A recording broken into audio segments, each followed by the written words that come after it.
comprehensive plans that want more data in it than that, but right, make it all put together. Have an overall vision.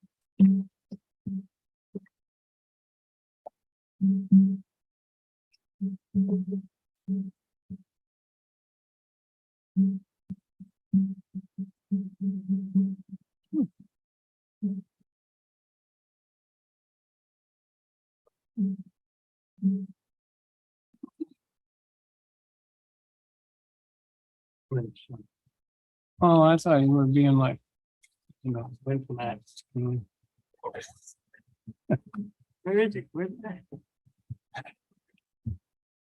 This time in 7 years. Yeah, That's right. been a long time. Been a long time. Gonna miss our parliamentarian in many ways.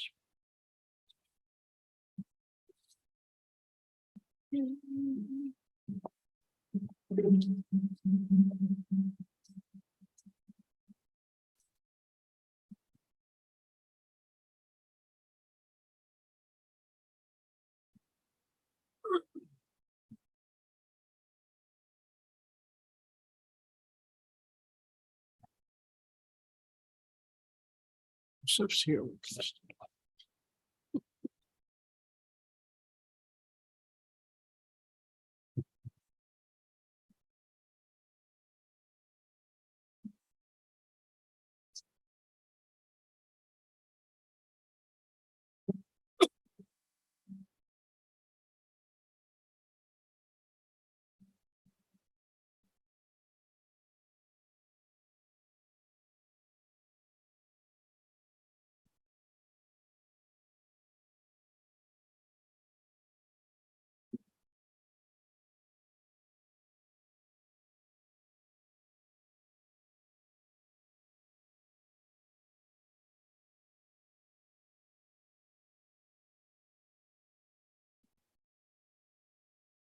Good evening. I'm going to gavel this meeting of the Lexington Planning Commission to order August 24th, 2023 at 5 o'clock.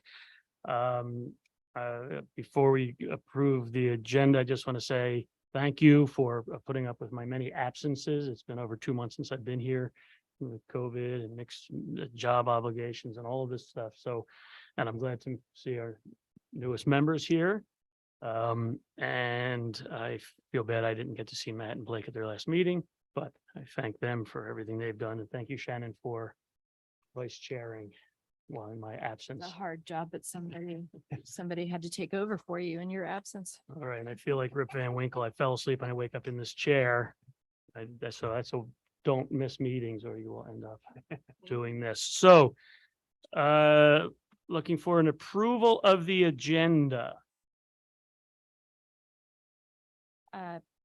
I move that we approve the agenda as presented. Second. We've got a motion and a second. All in favor? Aye. All Aye. opposed? Carries unanimously. We're looking for an approval of the minutes. Are there any corrections, additions, subtractions needed, or do we have a motion to approve as presented? I actually have a, well, there's one minor correction, which is on the last page. Oh dear. Sorry. Okay, here we go. The last page, page 5, under C. I believe it should say that staff would be happy to help them locate them if needed. So take the D off of located and put a 2 in front of help. And then this is sort of a going forward question. Since Mary Stewart goes by both Mary and Stewart, I'm wondering if we should in the minutes write down MS instead of M. How would you like? Mary Stewart. Sure, thank you.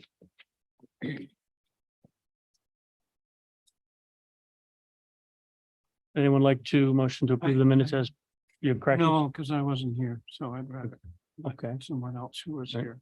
I move that we approve the minutes as amended. Second. All in favor? Aye. All opposed? Carries unanimously. I think we all voted. We move on to citizens' comments on matters not on the agenda this evening. Seeing no one rushing to the podium, we will close the citizen comments and move on to item number 5, new business, which is the CUP 2023-02, which is an application by Laura Lee Pisha requesting approval of a conditional use permit to allow an educational facility, primary, secondary, family home daycare, 10 North Lewis Street, tax map number 25-4-B plus 25-4-C, owned by Laura Lee and Jonathan Pisha. And we'll have staff report, and that might be it, right? Correct. The applicant is requesting a continuance. When we had the last meeting, there was this little bit of back and forth. Should it be an educational facility? Should it be a family home daycare? And I immediately went it and re-advertised it for this meeting as a family home daycare or educational facility, just to cover our bases. And then we had an indication, and there was a good recommendation for them to check, the applicant to check with the life safety folks, with Trent and Steve. They had an initial meeting out at the property, and there could potentially be some issues. So their recommendation was for the property owner and applicant to engage a design professional to present the city with a life safety plan for that use in that upper portion of the building. That's going to take a little bit of time. And at first we thought, well, we had an indication from the applicant that they would be withdrawing this application. So that's why the staff report wasn't provided to you in the packet that you got last Friday. But since that time, they've indicated they would like to go forward. So to preserve the ad that is advertised for this meeting, if we could postpone or defer until the September 28th meeting. So it'd be the request for a motion to postpone. Okay. Anyone like to provide a motion? Or would we like to talk about this? Are we good with this? Want to put a motion on the table to continue this? Sorry, do you need it I think we need a motion for to continuance. table it or? To have a continuance? continuance. I move that we have a continuance of the request, sorry, for the CUP 2023-02 application by Lorelei Pisher, et cetera, To the September until the 28th meeting September date. 28th meeting. Thank you. Second, Any comment or discussion on that? Okay, all in favor? Aye. All opposed? Okay, carries unanimously. We'll move on to the second item of new business, which is zoning ordinance amendment 2023-01, the annual zoning ordinance amendments, accessory dwelling units. And we'll have our staff report and continue discussion, and you'll probably let us know what we should be accomplishing tonight and how long. Everything in yellow. Everything in yellow. And do As we think far it's as we can get through this report, and in particular, I was hoping to get through at least A, B, and C. And that's including the use matrix, which will be fairly simple, but A being the purpose statement, B being the definitions, and C being the general standards. And or even further if we can. okay? Just as a reminder to anyone, we have already gone through this in sort of element by element, following another outline. And what we have before you is the first rough draft with a number of items still highlighted in yellow for further consideration. So without further ado, I'll just jump right into the use matrix. The use matrix on page 13 of your report includes the previous use that we had. So a little bit of a history, perhaps. In the residential section, there was a use named the accessory apartment use, and now that included or required the accessory to be within the main dwelling, and that was added in 2017 in the zoning ordinance updated 2017. And that required or had a limitation that the accessory apartment could not be more than 25% of the gross floor area of the main unit or a maximum of 750 square feet. So what we're proposing to do now is come up with design standards and regulations for accessory dwelling units that are detached. So the preferred language now is accessory dwelling unit, and it will be either attached or detached. And what's new is the detached, and you will see underlined in the use matrix, it would be a conditional use in the R1, R2, RM, and RLC zoning districts. Happy to, if there are any questions, why it's conditional use, maybe to review just a little bit. In the use matrix, we have uses that are listed by right. They're automatically allowed. Those are the B designations there. The C's are conditional uses. They're assumed to perhaps be not problematic, but require a little bit more attention because they may or may not be appropriate in that zoning district given certain conditions. And if they come through for a public hearing process for conditional use, the applicant can offer conditions, planning commission can recommend more conditions, and council can approve conditions along with that conditional use permit. And that requires the whole public hearing process that allows the public to get involved. Planning commission holds a planning commission holds a public hearing for a recommendation. Council holds a public hearing and makes a determination on those conditional uses. So at this time, we are keeping it as a conditional use unless I hear anything different. I should perhaps review a little bit more. What we're trying to accomplish is a final draft that can be advertised for public hearings. When we go through the public hearings, we'll undoubtedly hear something, make some amendments to that, and then pass along a recommendation to city council. But yeah, I think we've been assuming this is going to be conditional use, right? This is what we've been talking Yeah. about. So we're probably can check that off. That's it's good. All right, over on to page 14, at the last meeting or maybe a couple of meetings ago, there was a request to readdress or maybe amend a little bit the purpose statement. So I'll just read into the record what's been proposed. And not the portions that are stricken through. So the purpose: in Lexington, accessory dwellings are intended to provide additional housing options in a constrained market.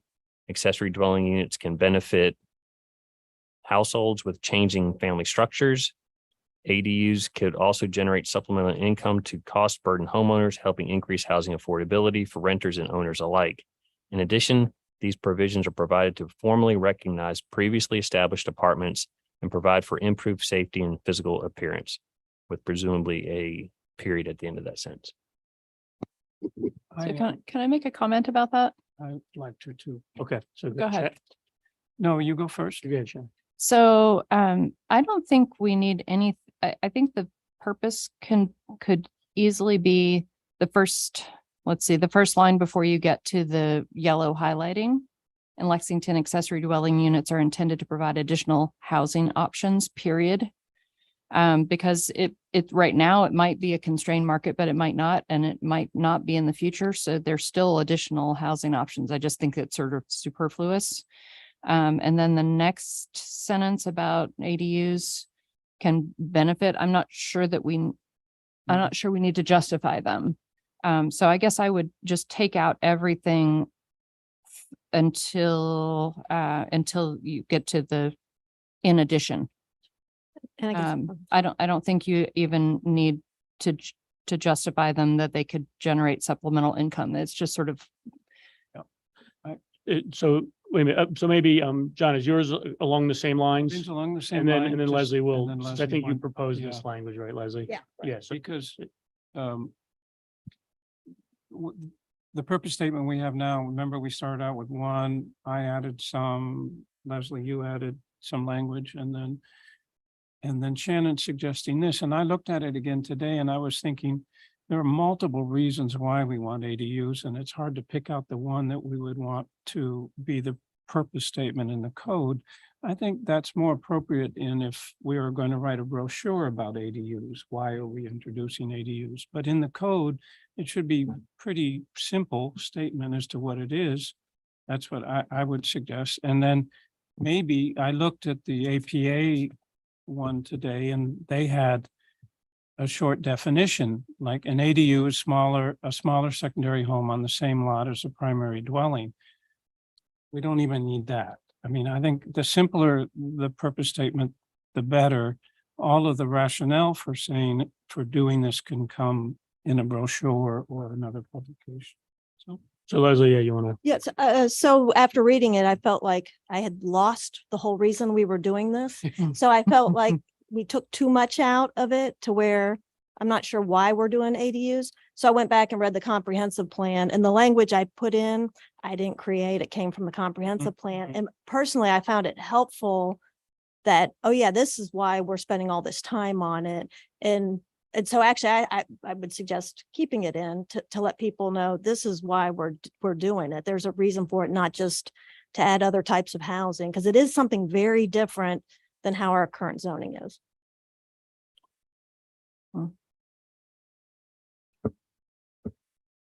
Any other Other thoughts? thoughts, Chair? My thought is, I don't know if, I think having a little explanation of what it's good for or why we're doing it can be helpful. I don't know. I don't know if we need to have say in a constrained market, because as Shannon said, that can change. You know, they're not always a constrained market, but necessarily, but I think I going back to the comprehensive plan is always a good idea, I think. And that's what, so in that regard, I'm okay with having some of that explanation in there. So I don't know if we lose or gain too much by having it or not having it all. Right. So that's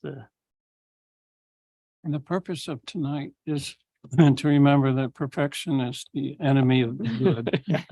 So we want to move through this. I'm happy if we want to keep the language from the comp plan, that's fine. Can we take out the in a constrained market? To me, I think that was actually pretty important because we haven't allowed ADUs, detached ADUs in the past. And the only reason we're really looking at them now is because we have a constrained market. So I do Constrained think market. it's actually pretty important. Okay. What do you consider a constrained market? Could you explain that? please? Yes, when we did our housing study, and you as a realtor would know, we have a very low vacancy rate. So I would consider that a constrained market, as we have people who can't find housing in the city. And this will, I assume, tend to be a little bit on the lower end. I don't know that for sure, but we need housing of all types. And this may help in a constrained market to provide some housing. Yeah, the taking out the cost burden and housing affordability to renters and homeowners are like, again, those are, when you look at the literature, and I was reading more today, that's often not the case. So that's the case we want it to be, but it's not often the case. So the simpler, the better, the language, and avoid. So if in a constrained house, so what would it read if we just took out what we? I think one of my concerns, Leslie, is that it almost, it's like it creates this impression that only people who are cost burdened homeowners or who have changing family structures or those are the only folks who are gonna, or it's sort of like, if you're putting in an ADU, then you must be this. And that concerns me a little bit. And I appreciate that it's in the comp plan, and I think that that's an important thing. I just don't want there to be I guess I want to keep the sort of why people might do it out of the mix, out of the, sort of the definition of, oh, well, you're doing this, then therefore you must be. Well, it says could, and that Yeah. is part of the purpose. And it was like short-term rentals. I mean, we had this discussion, why do you do short-term rentals? And some people truly need it for supplemental income, and Sure. that's okay. You might want to do this, and it says you could do it for supplemental income. So I don't see it as being a problem. And again, it's from the comp plan, but Right, but it could whatever. generate supplemental income to non-cost burdened homeowners as well. I'm just saying, I would take out, so ADUs could generate supplemental income to homeowners.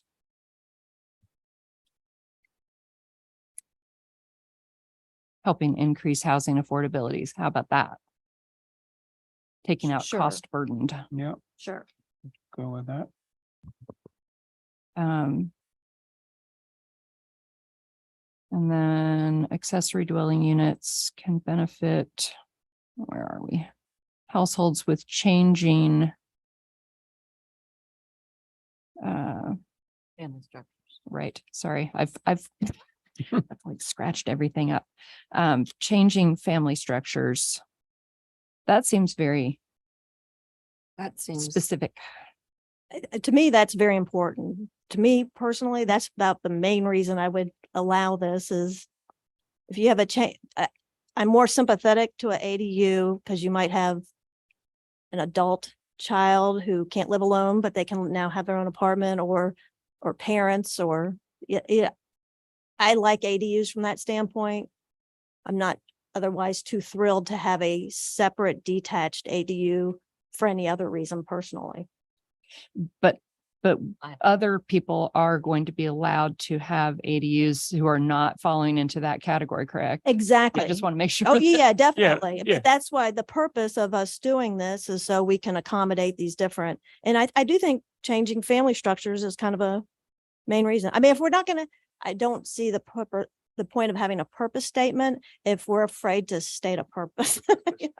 Mayor Stewart. Well, my only thoughts were, so again, worst case scenario, we no longer have a constrained market.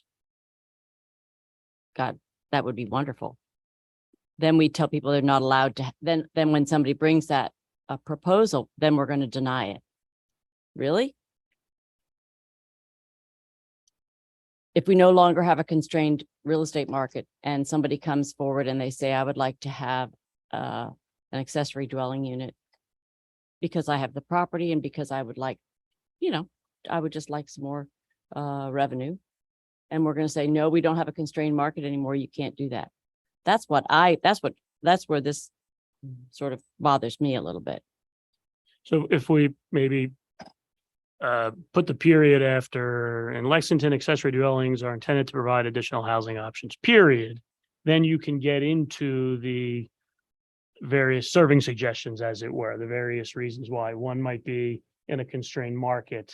This will provide additional options. People with changing family structures could also provide additional income, That's fine. because people use them as, we're allowing some Airbnb type stuff, we have regulations on that, right? So would that work if we then kind of say, look, the main thing is we want additional housing options, period, and then we can give it kind of a, so is there a way to wordsmith that? So Would those that two, work if we kind of just give the laundry list of potential, well, not too much laundry. not too much laundry, no, I don't like to, but just enough to. Just bring those two sentences together. I think you have it. So now we've got in Lexington, accessory dwelling units are intended to provide additional housing options, period. Mhm. Period. Accessory dwelling units in parens ADUs can benefit households with changing family structures, period. ADUs also generate supplemental income to homeowners, helping increase housing affordability for renters and owners alike. And then the rest stays the same. Is that, But then we want to also put it in a constrained market too, or no? I think we want to, no, or does that, so we don't need the constrained market in there, right? Okay. How does it help?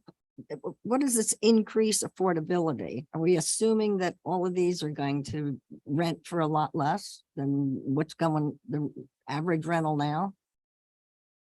Well, that's, It could. I mean, it says could, Could, but yeah, But right. We it just don't says know, helping yes. increase housing affordability. I mean, I'm not sure that it will. well, Guaranteed that. it would increase housing affordability for owners. Maybe not for renters. I About see. helping to increase housing options, period. For owners, for renters, there you go. Helping increase housing options for renters. Yeah, again, this was from the comprehensive plan and we did see it as it could increase affordability for both owners and renters. yeah. It could. It's- I think it's- that actually was kind of, I think it is, if I remember right, in the housing plan. I mean, that was kind of a important part, is trying to find different ways of having some affordable housing. It won't necessarily be affordable, but it could be. Might be more than an apartment, but less than a mortgage, Right. that kind of thing. And Right. if it's, as long as we get things that are couched in the possible, Right. then With we're not the getting into what definite. Mary Stewart was saying, where it looks like if you don't meet this, then you're out. These are possibilities. And so I think that I'd be comfortable leaving that could in there and leaving that like that. I am as well. Sounds like, Kate, did you get what Shannon most recently said? Yeah, read it back. That'd be great. Thank you. In Lexington, accessory dwellings are intended to provide additional housing options. Accessory dwelling units, ADUs, can benefit households with changing family structures. ADUs could also generate supplemental income to homeowners, helping increase housing affordability for renters and owners alike.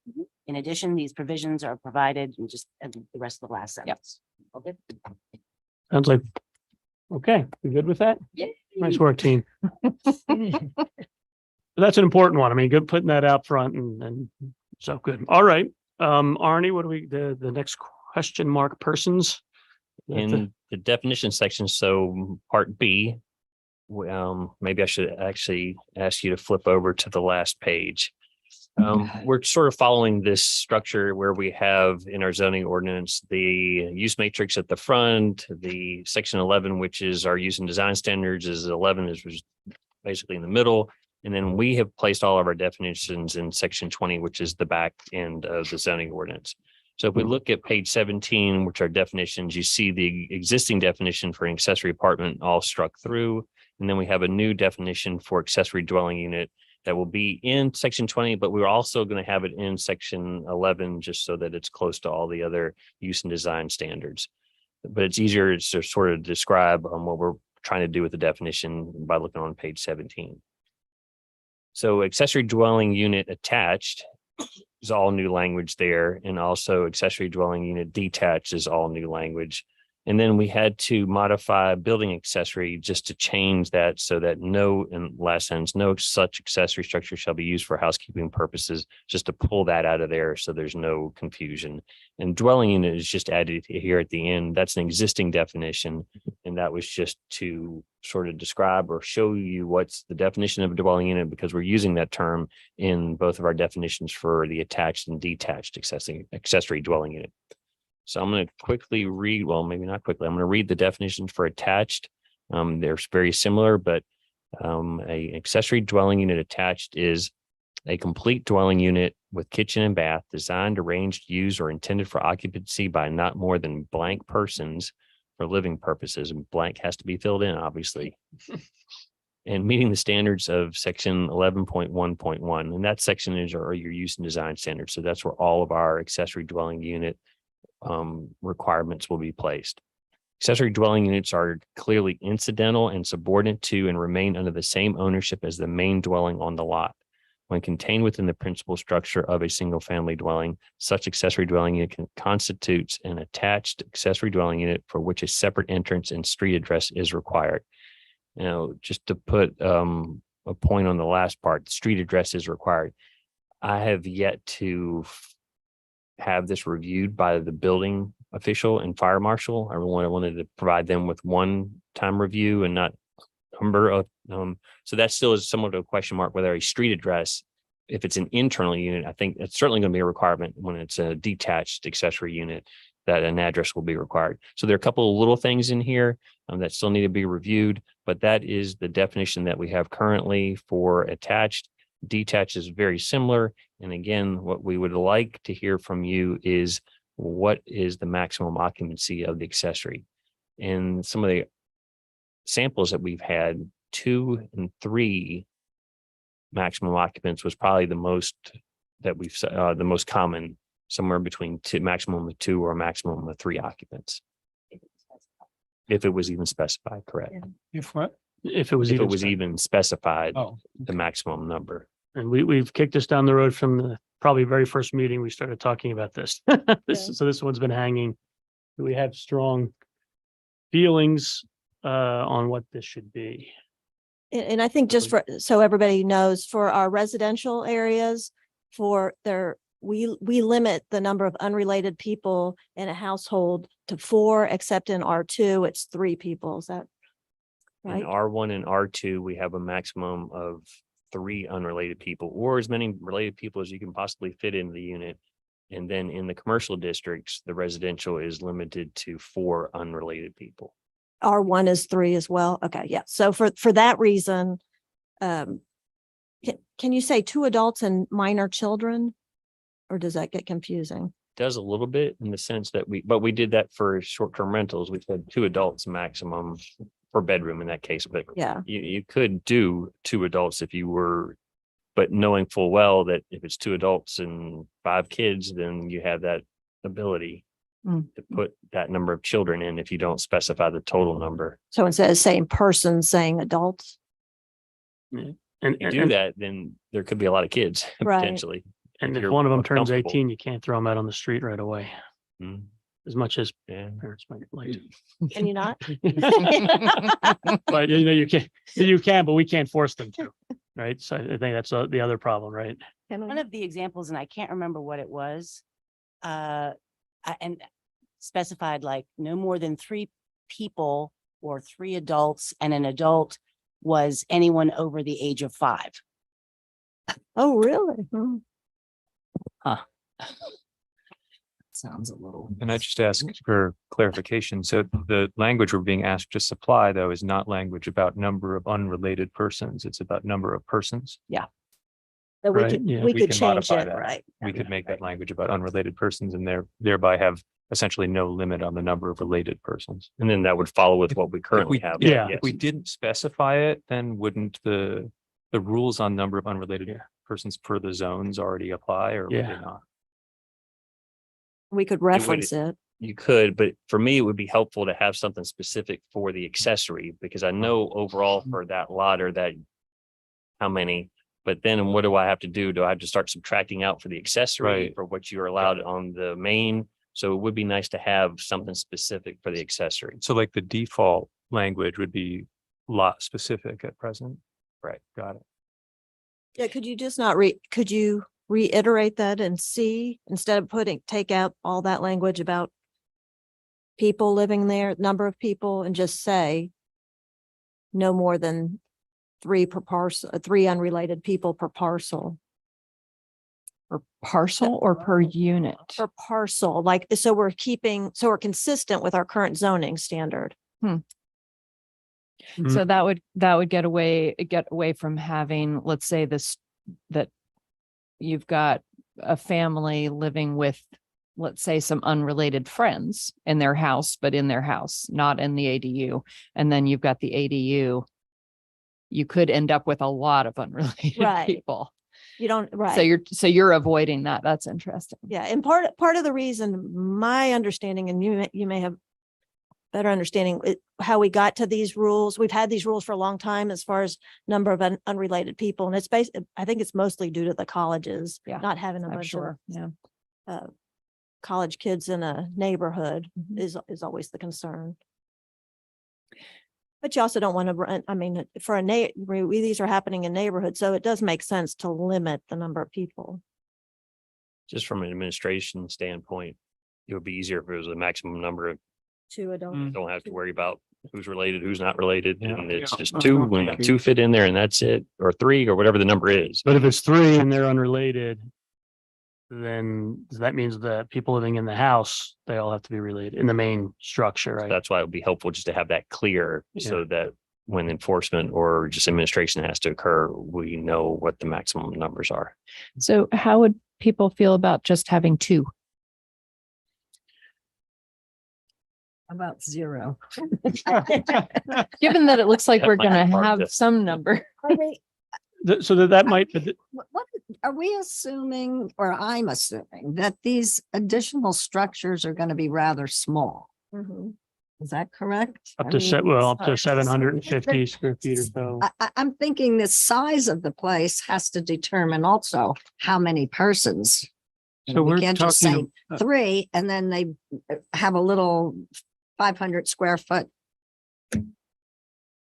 house with 3 people in it. But if it's if it's sort of, say it's sort of transitional, it's a couple with a baby, you know, that's 3. And they could say, look, for the first year, we're gonna, mom, dad have the big house and we're gonna be here with the baby until my job kicks in or until we save. So that's why we thought, you know, one child, if they want to live in a little place, that's kind of up to them, I think.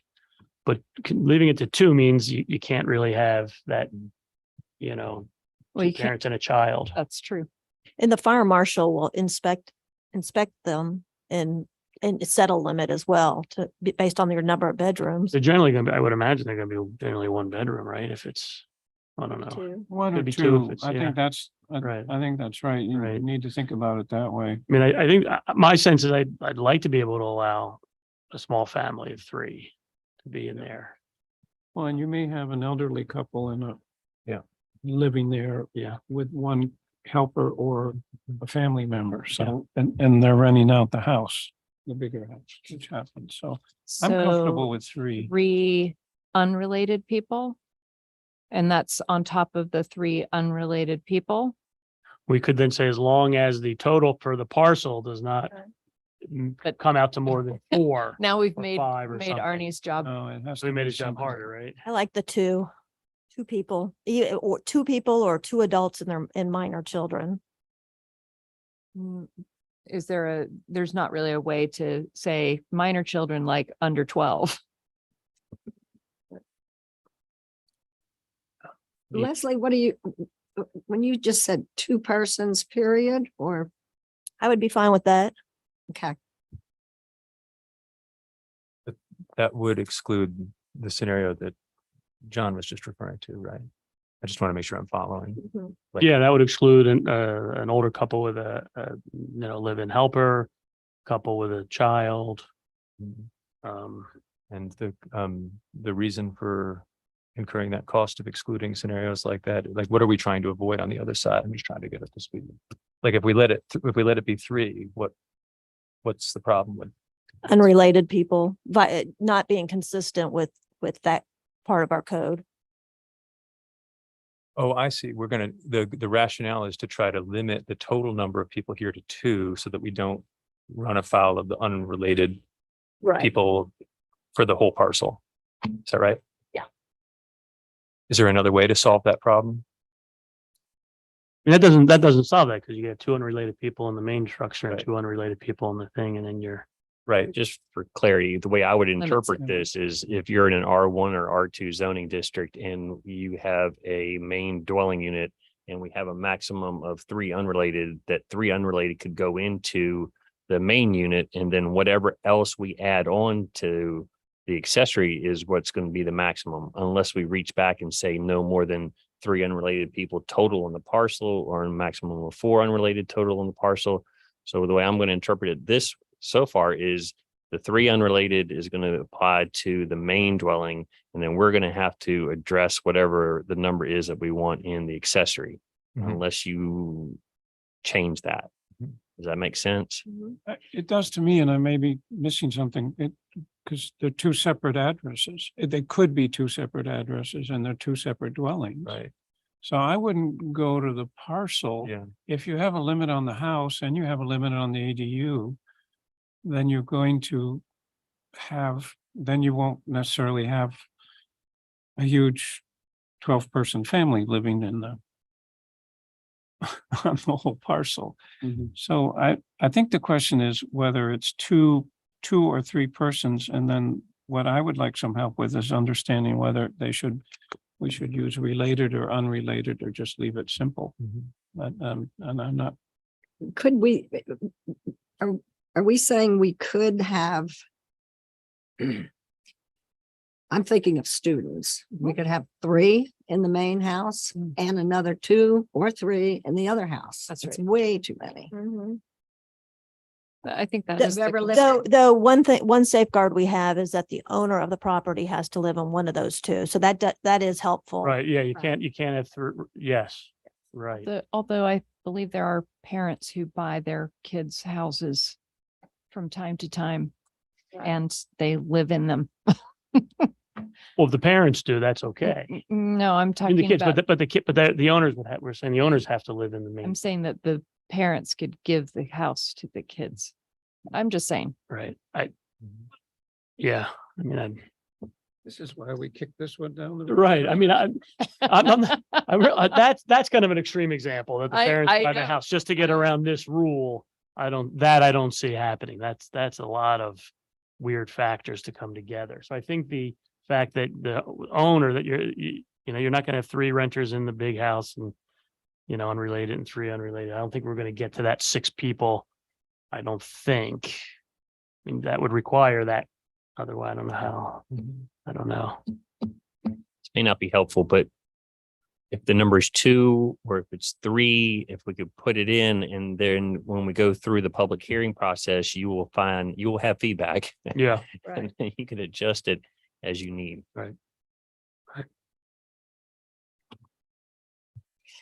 I would still vote for 2. I'd vote for 2. I feel pretty strongly about 3. Maybe I should have stayed away from this meeting too. Just for those scenarios of the young family. That's a change, that's a changing household, that's a changing family. And then for an older couple, with maybe a kid living there with them or a helper. Does it complicate it too much if we say no more than 2 persons over the age of 18? That at least allows the child Yeah. or children in. Not so much Yeah. the helper, but there is also a separate part for healthcare structures, temporary healthcare structures, which can help a completely different unit. But Right. that's a little I bit of a don't- side issue. Yeah, I just don't see you're gonna have a healthcare helper in there. I think Right. most of the older couples will, they're somebody related is gonna be in Right. the big house I or think vice it's just versa. someone Related. Right. So how strongly do So I feel- do others you feel about 2 versus 3? What Arnie said, where it's 2 people over the age of 18. Kind of takes care of that. No more than, Although- no more than 2 persons over the age of 18. I like that. And that allows for a minor or 2? Or 3 or 4. Yeah, but Or 10. I think this, right, but then the size is gonna constrain that. Yeah. Maybe. I would just stick with 2 persons only. All right. So if I'm counting heads, Yeah. let's Got it. count- 3 folks that are okay with a maximum of 2, 1 who would think that it's okay of 2 over the age of 18. And then if I remember correctly, 1 at 3. Are we to it? Yeah, well, I'd I'm- kind of go with that if we're worried about the 3 having 3 adults. In the spirit of stewardship. Matt, 5 children. can we say, and is it enforceable to say over 18? I mean, that's. It's kinda- going to be a little bit of a burden on me as the administrator, but we're always sort of in that reactionary, somebody's going to complain. So then I have to investigate the best of my ability to figure out whether or not that 18-year-old had a birthday or not. So it is a little bit Mhm. burdensome, but Yeah. it can be done. What if it was 2 unrelated or 3 related? In just the accessory dwelling. Mhm. Because it seems like the over 18, part where you could have however many kids you might happen to have, Correct. it could be a little bit hard. I think it would be easier to put a firm limit on the number of people and try and say, okay, at least 2 of those people have to be related.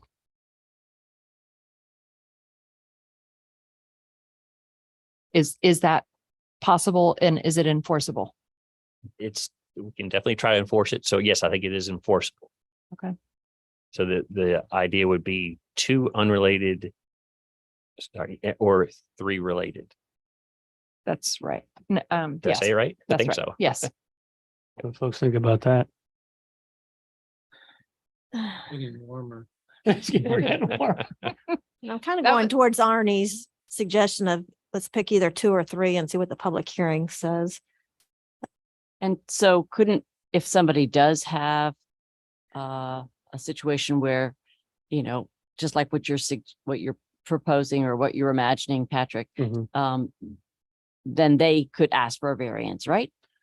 In Or- that situation, Or a zoning text amendment. They could- Yeah, they could say the re- for variance that is- unit. the variance, it's a good question, but the variance is difficult because the variance criteria are written in such a way that they wouldn't really apply to this really well. So as an example, one of them, and I'm paraphrasing to a great degree, that it can be issued if there's no other use of the property. Well, clearly they have a use of the property because the main house is there and there's going to be an accessory dwelling unit there. So it's not going to fit well with the state's criteria for a variance to Yeah. ask for that one extra person in certain situations. But these are all conditional uses. So Yeah. do you develop something that says on a case by case or through the conditional use permit, if it's shown that some conditions are met, that you could have up to 3 people? And then they have to provide some justification for that through each and every conditional use permit. We have to sort of develop that language, but to go back, the variances would probably not be would not be the best way to go. If you're getting as many as 3 people in the accessory dwelling unit, I kind of get back to my other comment I made last meeting, or is that you should subdivide property and really have 2 separate houses rather than doing the ADU. I mean, ADU is meant for a small unit, and I think getting more than 2 people is not what we're really looking for in an ADU. I'd be willing to say, let's put out 2. Yep. And if people come forward and say what I've been saying, I don't want to hold things up. And Yep. if they come I'm forward and say, okay. well, you know what, we were thinking of, we're gonna have a baby and we want to be in a, so that's fine. So I'm okay with saying, let's put out 2. And it would be, and we're not adding the total unrelated people in the 2 houses. They're each, okay, I'm okay with that. I don't want to, That works for me. yeah. It's also, I to can go throw with one that. other thing out there, make one comment. It's also easier to start a little bit more conservative. And then over time, if we find out in 2 years, 3 years that people are having babies and they're accessory to it, then we can also do that text amendment. Right. And if nobody complains about this, then it's good. Okay. Zach, Thank you Right. very much. good. Thanks, Thank Arnie. you. Discussion, everybody. So 2 it is. 2 it is. Who it is. Arnie, before we move off the definitions. Mhm. Do we need a definition for detached, non-conforming accessory and illegal accessory apartments? I don't think so because we already have a section devoted to nonconformities anyway. And then by default, if they don't fit into what we're proposing for the new ones and they're not already a nonconformity, then they're automatically illegal. I was thinking about that when I looked at it today, because I know we've had a lot of, it took you a while to help us understand the difference between the 2, so. I apologize for not having the Legos with me this evening. You know, okay, so the building accessory, you don't feel like that needs to say something about that's not the same, that basically it's not for housekeeping. No, there was a reason for us pulling that out because of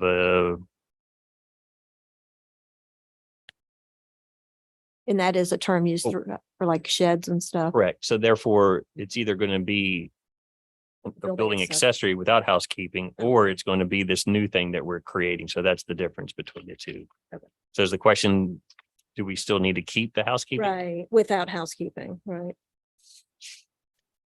I hope I'm not shooting myself in the foot, but I think it's cleaner if we have it as is proposed, so that if it's a housekeeping unit, it has to be Okay. either the detached accessory that we're formulating all these rules and regulations for. Okay. And did we talk about a building accessory, right, building it, like modifying it, renovating it, to turn it into? Was that something that was talked about? Does that make sense that you got something that basically wasn't, that was some kind of subordinate structure, and then someone says, oh, that's big enough, I could turn that into And that would be allowed, or as long as it meets all the, Correct. right, okay. So you could turn it into if, got it. Correct. There was a lot of Except non, gazebos apparently, right? a lot of nonconformities, and there's the gazebo discussion, certainly. Okay, all right. Thank you.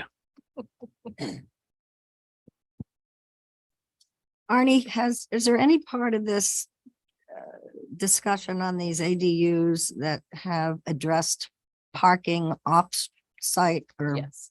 Parking is definitely in here, and it is coming up. It's coming up. Yeah, No. can we keep Yeah. going through the list? Is that okay? Yeah, so let's see. I think. yeah, Where was, let's- I didn't. see Yep. it. Let's move through and let's see how far we get tonight. So we're finished with B for the definitions, and now we're in C, general standards. So in C, we have general standards for both types. And then in D and E, we start breaking them down further standards for those that are internal and those that are detached. So in C, again, general standards, the first one says no more than one ADU shall be allowed per parcel, provided the parcel meets the minimum lot size and structure, meets the minimum setback requirements for this district. Then there's in the parens with exceptions for C5 and E9, and those are nonconformities. So if it's a nonconforming thing, it's a legal nonconforming structure, then that would not have to meet necessarily the setback requirements, as an example. So things that are nonconforming, structures that have already existed, presumably that there was a change in the setback rules and regulations, and you could not have that structure at the property line or within 5 feet. So that's just a little note for nonconformities. And I also should state that we're not asking for, in R1 zoning district, 8,000 square feet is the minimum lot size. We're not asking for 8,000 square feet for the main dwelling unit and 8,000 square feet for the accessory. It's supposed to be 8,000 square feet for Both. the entire parcel, which could include the accessory. Just want to make that clear. I think that is clear Yeah. as it's written. Okay, just want to make sure, because they come up in a solid note in the past about that. So, I'm good with number one. Well, one and, oh, go ahead, John, sorry. Oh, why don't you? You You know more than I do. No, well, well, I was just wondering on one, I think it sounded like 1 and 3 end up kind of being the same Yeah. thing. And that's a good reason for doing this, is because we've done these two elements one after the other. So if we do have some that aren't needed, we can certainly strike those and make some clarifications between them. But yeah, I just wanted to ask, is there a difference? And then when we get to the second part of 1, and the structure meets the minimum setback requirement for the district. I guess maybe strike Yeah, that, is that number 4? But then I also want to talk about setbacks for the ADU. I think you're correct with the setbacks, because we do have specific setbacks. So just put a period after Or- sign. Mhm. So pardon, what was that? No more than one ADU shall be allowed per parcel. That's pretty straightforward. Yeah. And provided the parcel meets the minimum lot size and Period. period. And then just leave that, so strike the rest of that sentence. And you're saying, and then leave number 3. So, 3 and 4. so that still, this is like very picky, and I fear like not helpfully so, but I worry that as written, it might confuse some as it confused me initially. So as written, with or without the proposed change, it seems to make to me on first reading, it seemed to make the rule about no more than one ADU being allowed per parcel conditional on the parcel meeting those requirements, which would then seem to apply if the parcel did not meet those requirements, then you could have more than one Right. ADU, which clearly is not the intention, right? Good point. But I'm wondering if we want to tweak that a little bit. So Like, is it it, seems like it's saying, this one's actually saying two different things. is it helpful if it's just number 1 simply says no more than one ADU shall be allowed per parcel? Yeah, I think so. And then later on, we handle, Yeah, that's how. Yeah. Yeah, that's clear, because Scratch the yellow. but don't let me lose some of those items as we're going through. So we're striking everything in yellow yes. in number 1. So number 1 would simply be no more than one ADU shall be allowed per parcel. Boom. And then you don't want the exceptions either, because that was for the other. Correct. So that's it for number 1. That's good. Number 2, accessory dwelling units must comply with all applicable building code regulations. They'll have to anyway, but it's good for somebody that's thinking about developing one of those or designing one that they know that they still have to meet all the building code regulations. Number 3, the same minimum lot size is required for the accessory dwelling unit. No, sorry, I said that wrong. The same minimum lot size for the accessory unit as the minimum lot size for the primary. That probably could be better as well. Yeah. Parcel must meet the minimum lot size for the zoning district. Yes, that would be better.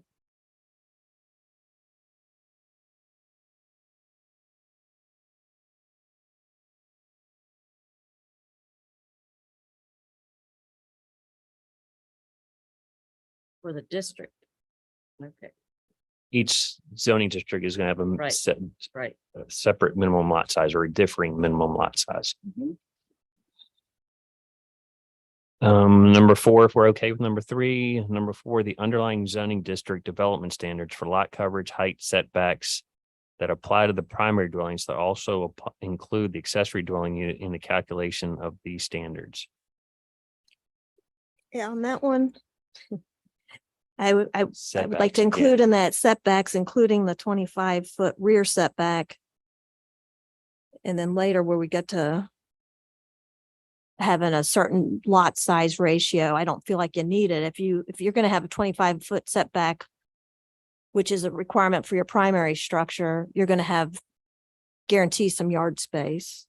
Because I think somewhere else in there's something about talking about minimum yard size. Yeah, that's much later. Yeah. So I think if you keep the setback consistent for having that 25-foot for the primary structure, that also applied. All the setbacks for the primary structure apply to the accessory dwelling. But here we're in general standards. So we haven't quite gotten to the standards for attached units versus detached units. So I'm not sure if you're saying just for the attached units, we have to meet the rear yard setback, or if we need to say in number 4, the underlying zoning district development standards for lot coverage, height, and setbacks that apply to the primary also apply to the accessory dwelling units, except for when we actually provide some exemptions for the attached and detached. And that's why I'm going to suggest you get rid of all that, we use the setbacks for the primary structure for either type of ADU. I mean, again, that's an inconsistency I see. If we don't allow primary structures to have a setback of less than, I think, 25 feet, but we're saying ADUs can have a setback of 5 feet. I don't understand. That just seems inconsistent to me. I don't know why all of a sudden we're changing our Absolutely. housing requirement. But that gets us into an issue further where we've spent a lot of time, and I hope I'm understanding correctly, but accessory structures. Okay, I'm going to back up a little bit. As an example, in the R1 zoning district, you have a front yard setback of 15 feet, sides are 10, and the rear yard setback for the main structure is 25 feet that you're referencing. If it's an accessory building, let's say it's a shed or a garage that's detached, then it can be as close as 5 feet to the rear property line.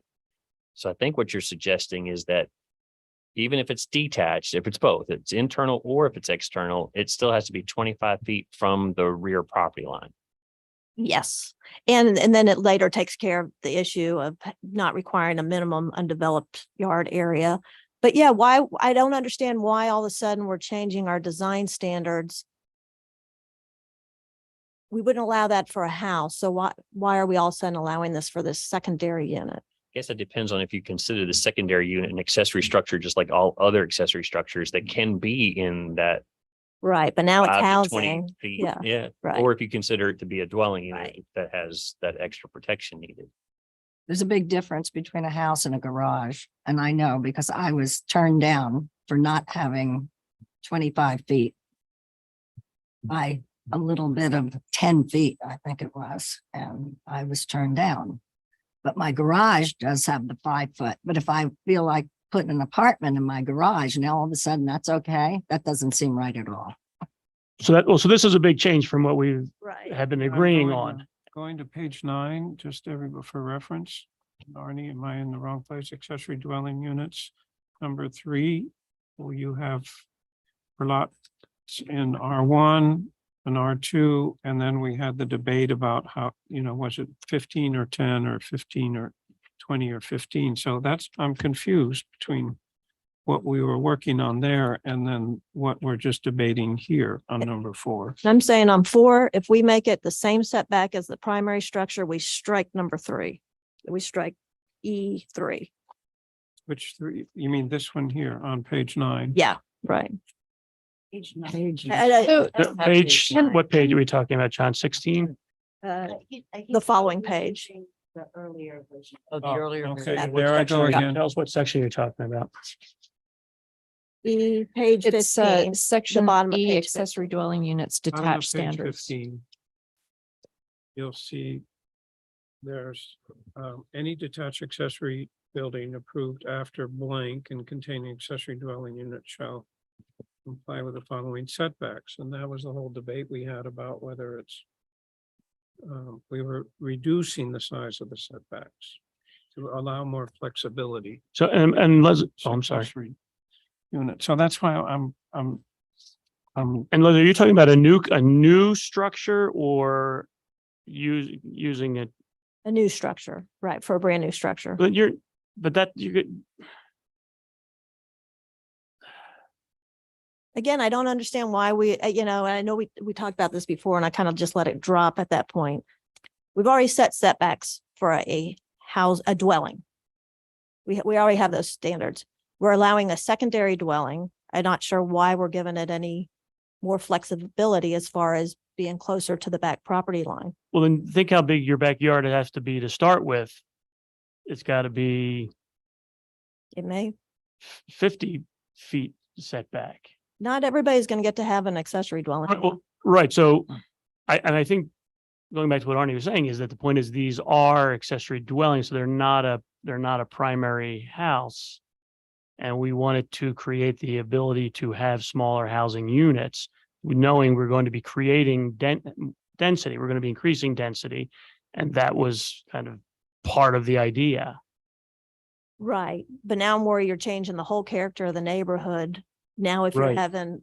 having them so close, I mean, we're already increasing density Right. and it is a whole nother household. I mean, it's true. yeah.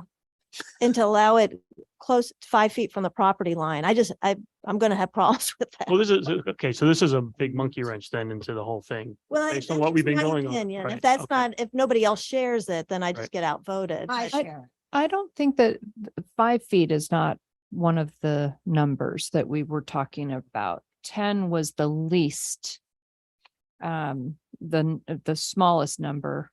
And there was debate about whether it was 15 or 10 from the, let's see, side or rear lot lines.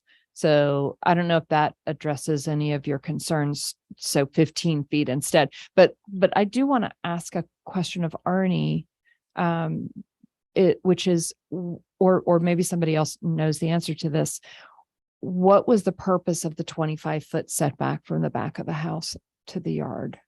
To the That I rear don't lot know line? the answer to. That's just been in our code since I've been here. So for quite a while. And I don't think it's terribly unusual. In some localities, it just says front, side, rear, and that's it. And it doesn't distinguish between accessories that have being allowed closer or not.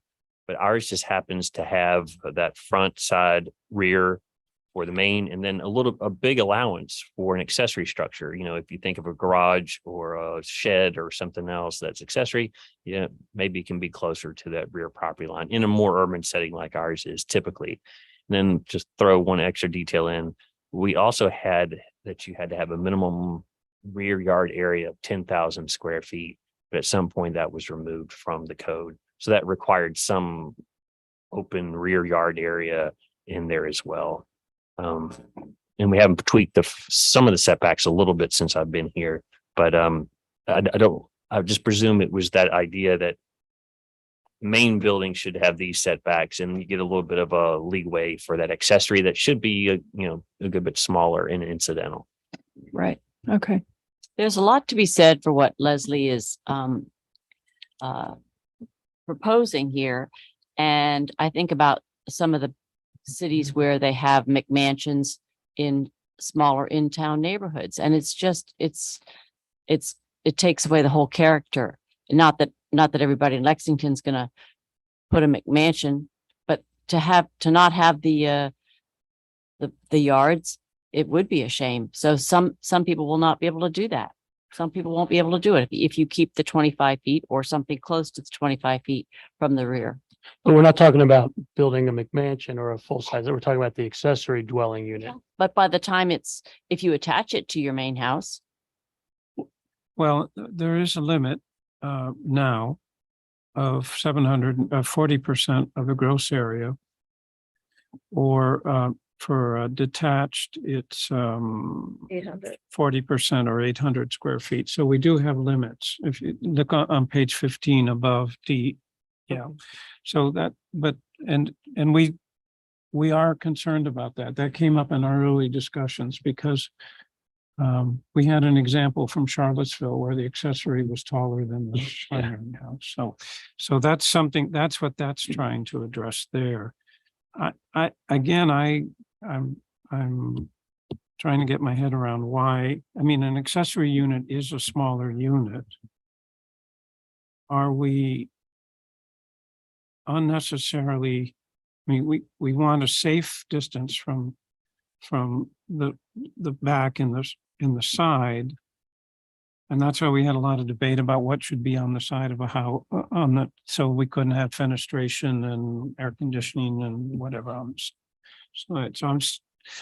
I think if the size of the unit is limited to 40% or the maximum, then I think we can have a little bit more flexibility on the setbacks. So what is the logic if I have a house, Mhm. it's on the setback at 25 feet, and I want to put on a 500-foot addition for a bedroom? I can't do that, but I can build a whole new house behind it. I mean, it's just, to me, it seems inconsistent. It doesn't make sense. Just to clarify, if you had a garage in that rear yard, that's outside of the 25 feet. So all right, it's closer to the back than 25 feet. Then I presume that could not be converted into an accessory dwelling unit if we have this 25-foot maximum. If it's existing right now, it could be based on what we say for those rules. I I mean, I guess- assume I believe what's already in there, we allow encroachment to the setback for existing structures, but right, if it's a new garage, it could not. So I guess my point is, right now, we're talking about general standards that apply to both Right. attached and detached. So is it appropriate if you want to continue with your train of thought of not allowing it if it's within 25 feet, so that we maintain that 25-foot rear yard setback for this accessory? Does that only does not occur in the general standards for both, but only occurs in the in the attached standards? I think I'm just worried that if we have it here, then it's just no.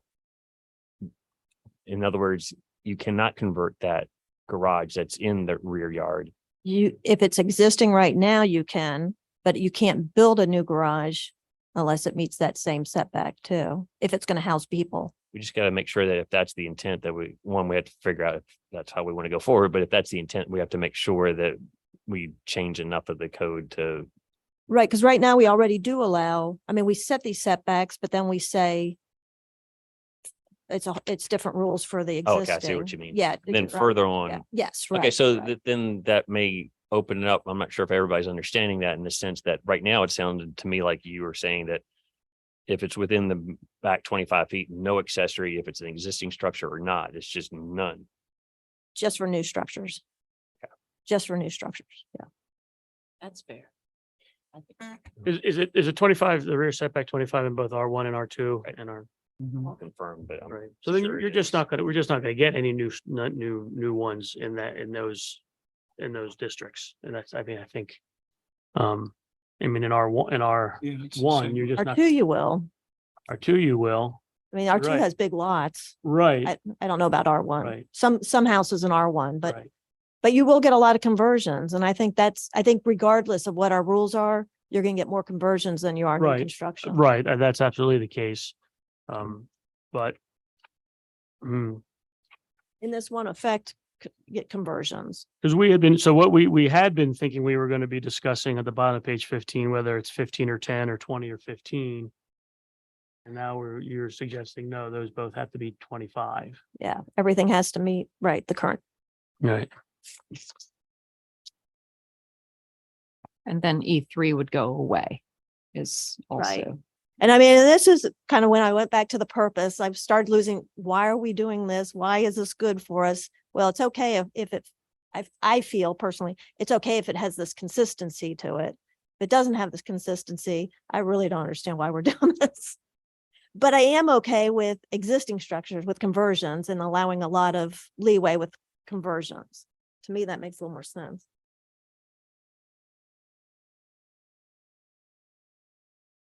So I'm again new to this, so I hesitate to speak much. Never Please- hesitate to speak. Um, Never hesitate to speak. So the reason why it seems to me that we might want, Hey, So- hey, John, can you, yeah, am I not coming through? Okay, yeah, you. thanks, sure. The purposes are what make me, as a newbie who wasn't here for all those debates, think that the discussion ought to be between 10 and 15 or between 15 and 20. In that, again, as someone who's new to this process, it seems to me as if the fundamental rationale is about expanding like flexibility and the supply of housing in a constrained market, and like increasing density to some extent, right, within reasonable limits. Am I misunderstanding? That's You exactly got it? right. That is how we got there. Yeah. And That's- so then, like,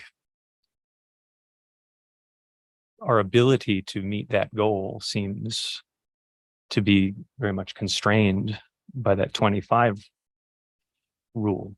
Is that correct? Mhm. And so then I do get the point about consistency. I very much get the point about it seems inconsistent that when I couldn't add a new bedroom for my own home, but I could add a separate unit. But then it's a question of how are we going to hold that priority of consistency up against this other priority of like expanding the supply of housing, which I guess to me, it still seems like the latter of those is more important than the former. Like I could live with the seeming inconsistency of the fact that someone could add to the stock of available housing, but not add a bedroom to their home. If that, am I making any sense at all? Yeah. You are you making perfect sense. Yes. That is exactly what the discussion what- is. yeah, you got And it so right. this is a fundamental question That's of right. how much are we willing to change the character of our community and neighborhoods? Right. But you're exactly right. You hit a nail on the head. Thank you.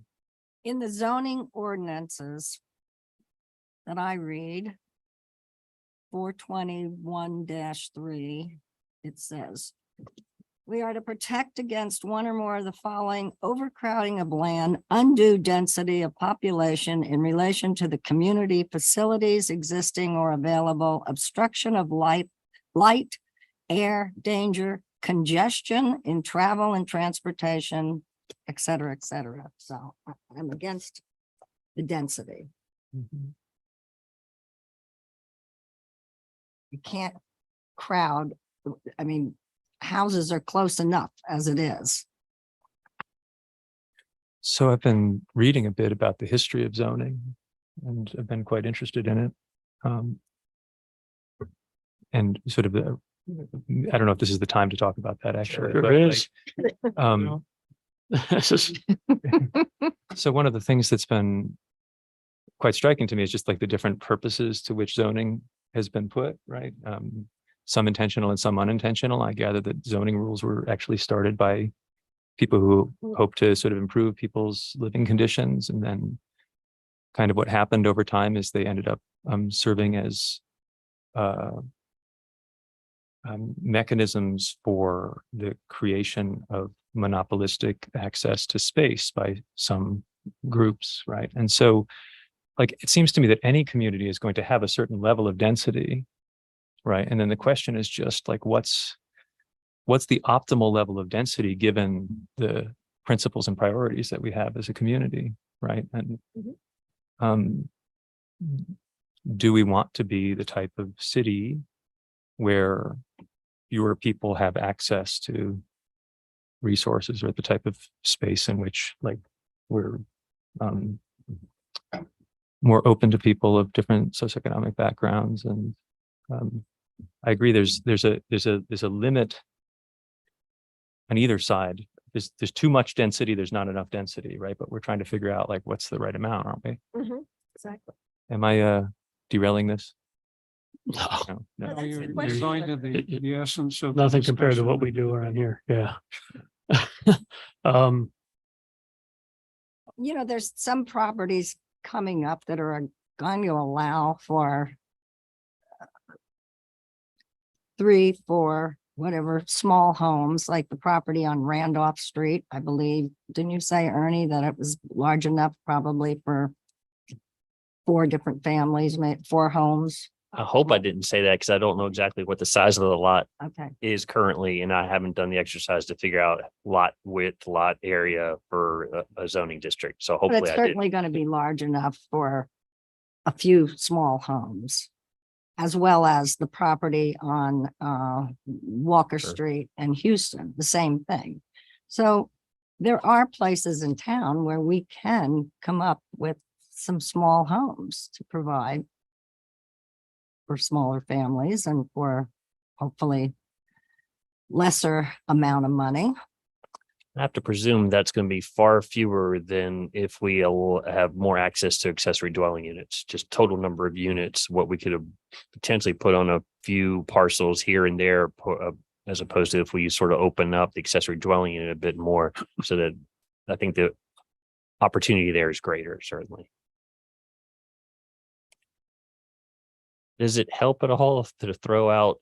I understand that there's the desire to maybe not allow it to in that 25 feet, but if we make the unit smaller, square footage, number of people, or the impact less somehow. Yeah, I'm actually okay with making the units larger, but it gets back to the other question of having a minimum yard size. I would rather just require a 25-foot setback and not have any minimum yard size, because you're guaranteeing a little bit of yard. I mean, to me, I see as that's how we are guaranteeing hopefully what will be green space, but they could put accessory buildings on that.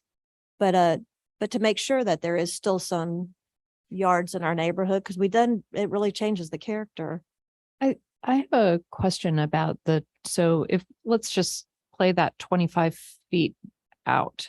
How far away from the primary unit would the accessory dwelling unit have to be? Because I'm just thinking that you could actually be bumping up against, like 10 feet between the two buildings. And then you've got the 25 feet in the back. and yeah.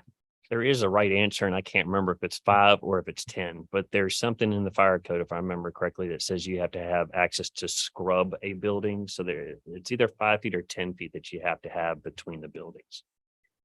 But that's a good point too, because that's the other problem with setbacks. If you allow whatever your setback is, almost always the person will build the building closest to the setback. So is it going to be 10 feet from the neighbor's property or 10 feet from your own structure? It's like you're going Right. to build on your property. It should be discomfort you more than your neighbor. I mean, I see your point, Yeah. and probably mostly agree with it. I'm just thinking that if your neighbor's house is also at the front of their lot and your backyard is bumping up against their backyard, and I know there are different kinds of lots and maybe that's something that we would need to revisit, but it just seems like having an accessory dwelling unit towards the back where nobody else's house is, but where perhaps another accessory dwelling unit might be. Let's say they're each 10, or let's call it 15 feet, then they're 30 feet apart, which is pretty far. And maybe you do the same from the side so that any structure that's a new unit would be at least 30 feet away from any other accessory dwelling unit. Yeah, I mean, if they're both, Any new accessory dwelling unit. I mean, if they're, but right, right, if you have the 10 feet to the end of your line and then the other one has to have 10 feet, that's 20 feet. That's what houses are away from each other in town, right? And that's, not an unusual amount. At this, so I don't know, at the risk of us going around and around, we basically now have basically three things on the table, right? We had for E3, it was going to be saying, should we talk about 15 versus 10 and 20 versus 15, right? On those things. So now it's 10, 15, or 25, 15, 20, or 25, right? We have now, right? So this might be one of these things where if we pick the one in the middle, put it out and see what the public comes back with us at, and that might be. So Or 15 even feet. vote it up and down right here. We If could do it right somebody here. else agrees with me on the Well, 25, so vote it down. and the- we move right, on. so, right. We could do that. Yeah. And then we would then still have to decide, do we want 10 or 15 or 15 or 20? So we could just decide that right now. Okay. So Why don't does we? that sound? Yeah. Okay, so if you want to have the 25 feet setback, and that's to the side No. Keep the and, keep the same setbacks as required for the primary building. So okay. Arnie, that. and so what is it on the side Yeah. then? 10. Depends if it's isn't it? R1 or R2. Okay, so it's 25 in both, right, for the 25 setback. In the back for both, for the side yard, it's 10 and 15, and for the front, it's 15 and 25. Right, in front doesn't matter because they won't be in the front, right? I think, right, So 10 and 15 for R1, R2 on the sides, on the sides. right? That's great. 10 in R1 on the side setbacks, 15 feet on R2 for the side Right, setbacks. 25 in the back. So if you want to, Leslie's proposed, keep, raise your hand. And so that, then Okay, so we're not doing that. we're not doing that. So the So- question is, so then do we have to get through anything in C before we get to E3 now? Or do we just jump to E3 and decide between what's left? Right? Does that make sense? Or if we just keep going in order. Yes, okay, let's do that. Yep, good. So So what does that leave us then, Arnie, with where does where that we leave are? us with number 4? That's what I'm trying to figure out. Should you take setbacks out of there? Yeah, I think that's probably the best because we are going to be dealing with setbacks. So maybe we just strike setbacks Okay. in number 4. So it would just be the underlying zoning district development standards for lot coverage and height Mhm. that apply to the primary dwelling shall also, should that be applied to the accessory dwelling unit or no? Shall also include the accessory dwelling unit in the calculation of these standards. I think I don't. What quite is lot understand what that coverage? means. Right?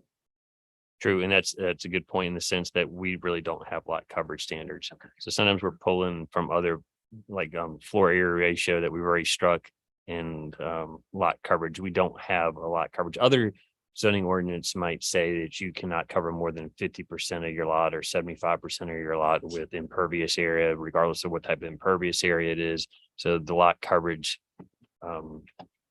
So then what do we? So we and even strike height- 4. Yeah, We strike strike 4. Because heights, we've already got a story and a half and 25 feet, so Really? 4 is not needed. Okay. Okay, And then we can go back to Leslie and Shannon's concerns on setbacks. When we get to, when we get, When we get there. Okay, I think we're at 5. yes, Accessory dwelling units may be created within or attached to an accessory primary dwelling located on a lot that is smaller than the minimum lot size, provided the primary dwelling is a legal non-conforming use. Okay, so if it's legally non-conforming, can you actually build an attached? Is that what that's saying? It You depends can- on what the nonconformity is, but what we're trying to say here is that if you have a lot that doesn't meet the 8,000 square foot minimum lot size, as an example, that's the minimum lot size in R1 for a single family dwelling, that you can still create the accessory dwelling unit within or attached if that lot is less than the minimum size that's provided, as long as it's a lot of record. So that lot was created legally in the sense that it met the standards when it was created. And most of our lots will be lots of record because most of our lots were created before the adoption of zoning in the Sure. 50s anyway. So that's just providing a little bit of relief in the sense that if you have a lot that doesn't meet the minimum lot standards, you still are allowed to have an accessory dwelling unit.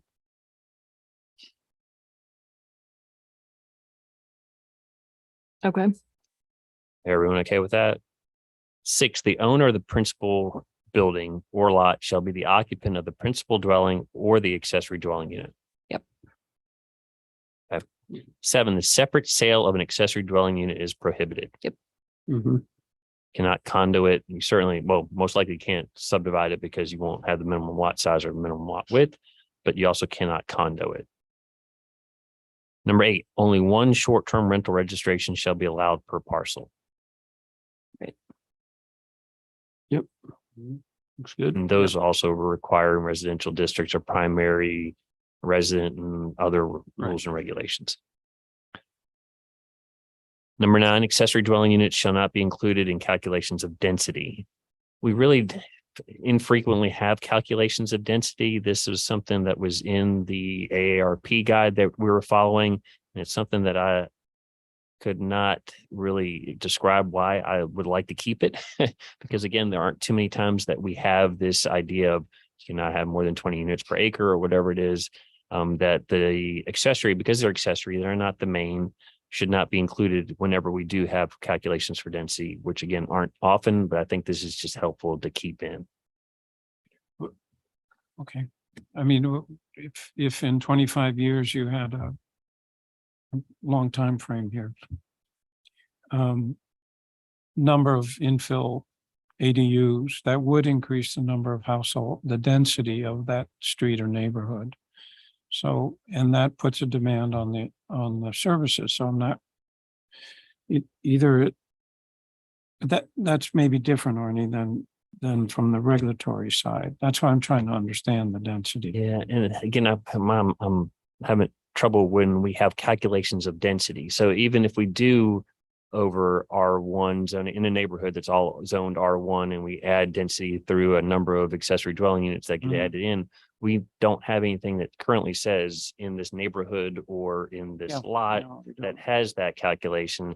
I just kind of like the idea that if we ever do have to consider density, if it's, who knows, from a HUD standard or for something else, that we're at least clear in locally that the accessory is not going to get included and we're not all of a sudden doubling up on the density for that calculation. It sort Again, of I'm- seems like it should be, maybe not the attached, but detached. Yeah. Yeah. Sort of seems like it should It's be. a household. Yeah. I right. agree. It's density. I mean, it is density. How can you not include it? And also just strike it because I Yeah. can't Yeah, let's just provide you strike with it. an explanation for it. So maybe it just goes away. Yeah. All right, number 9's gone. Okay. 10, allowable square feet for accessory dwelling shall be calculated as the sum of the total horizontal areas of all the floors of the building measured from the interior faces of exterior walls. Rooms with structural headroom of less than 6 feet, 6 inches shall not be counted, nor shall garage space, provided the area of the garage does not exceed the counted floor area. Covered porches, balconies, and we might want to include decks there. So covered porches, balconies, decks, etc., shall not be counted unless they are enclosed, but shall not exceed 50% of the area of the counted floor area. This is just helpful to me. I don't care how it's written, and it's really convoluted, and I can't remember where we pulled it from. But if somebody provides my department with a design and it's a knee wall area, what do I count? What do I not count? If the deck is a 3,000 square foot deck, do I count it? Do I not count it? So this is convoluted, but it is helpful in determining what does get counted towards square footage because it's going to be important when we have a maximum of percent or total square feet. And then I can't remember exactly why, Shannon, I can't remember, maybe you had the question about the 6'6". I can't remember why we had Sorry that about highlighted. the what? Can't remember why exactly we have the headroom of less than 6'6" shall not be counted. Leslie did. I mean, Shannon did at some point just ask that. That we come back to that. So I guess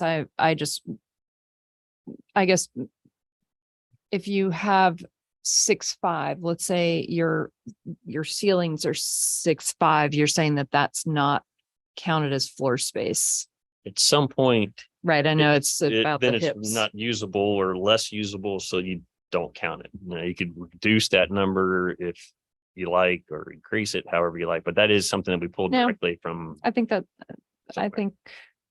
fine. Are you saying then that the square footage, I agree, we're not going to count porches and garages and so forth. But if it's an accessory dwelling and we say it's limited to 1,000 square feet, if we say something like that. So we're going to say then they can build something 1,000 square feet, but they can also build a 2-car garage onto it, or have all these other porches and balconies and so forth, then it's going to take up a lot more space than 1,000 square feet.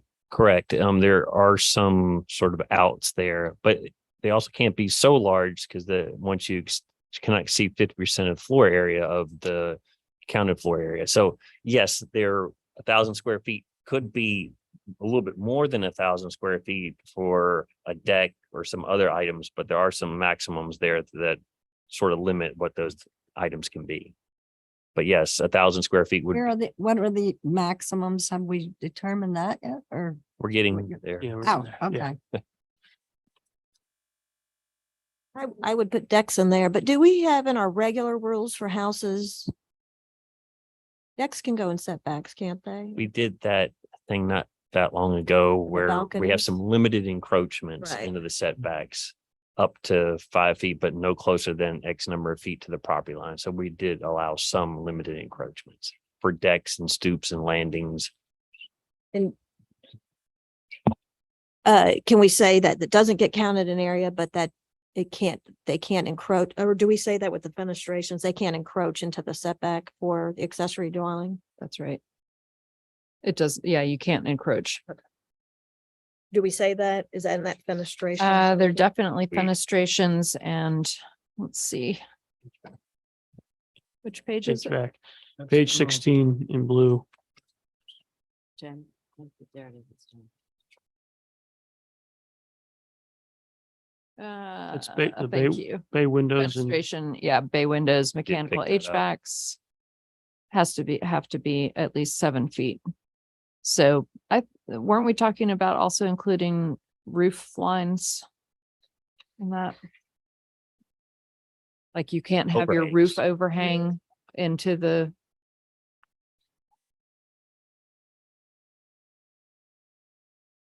I'd have to go back and check, but yes, those limited encroachments are the things in the previous edition that I was just mentioning did include roof hangs as well. So it's possible that we left it out when we were sort of bringing it forward to this section. We'll check. So, but it seems like decks should definitely be in that.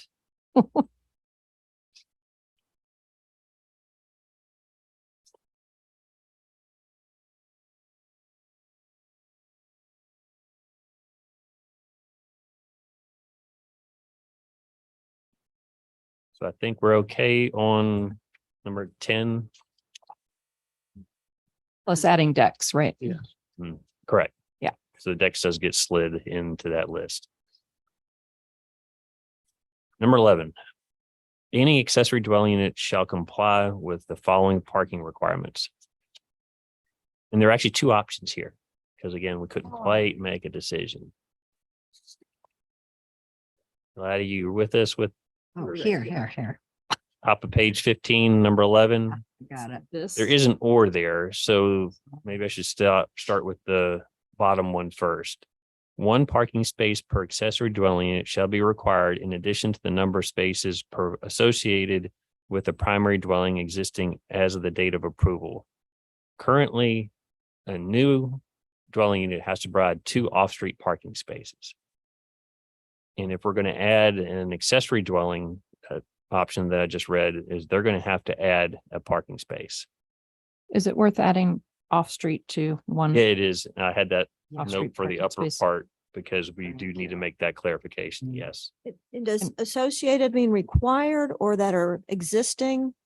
What does associated mean?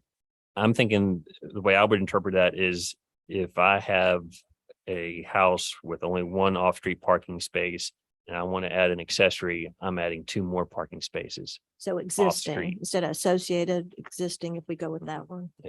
So what if it said one off-street parking space per accessory dwelling unit shall be required in addition to the number of existing parking spaces associated with the primary dwelling as of the date of approval? So that gives you a little flexibility, correct? That's what you're trying to provide. I'm just trying to clarify. So for me to understand, I think if I understood it correctly, please correct me if I'm wrong. If you have an accessory, if you have a main dwelling, you only have 1 off-street parking space currently, you only have to add 1 if you're going to add an accessory. Yes, that's what I would think that would mean.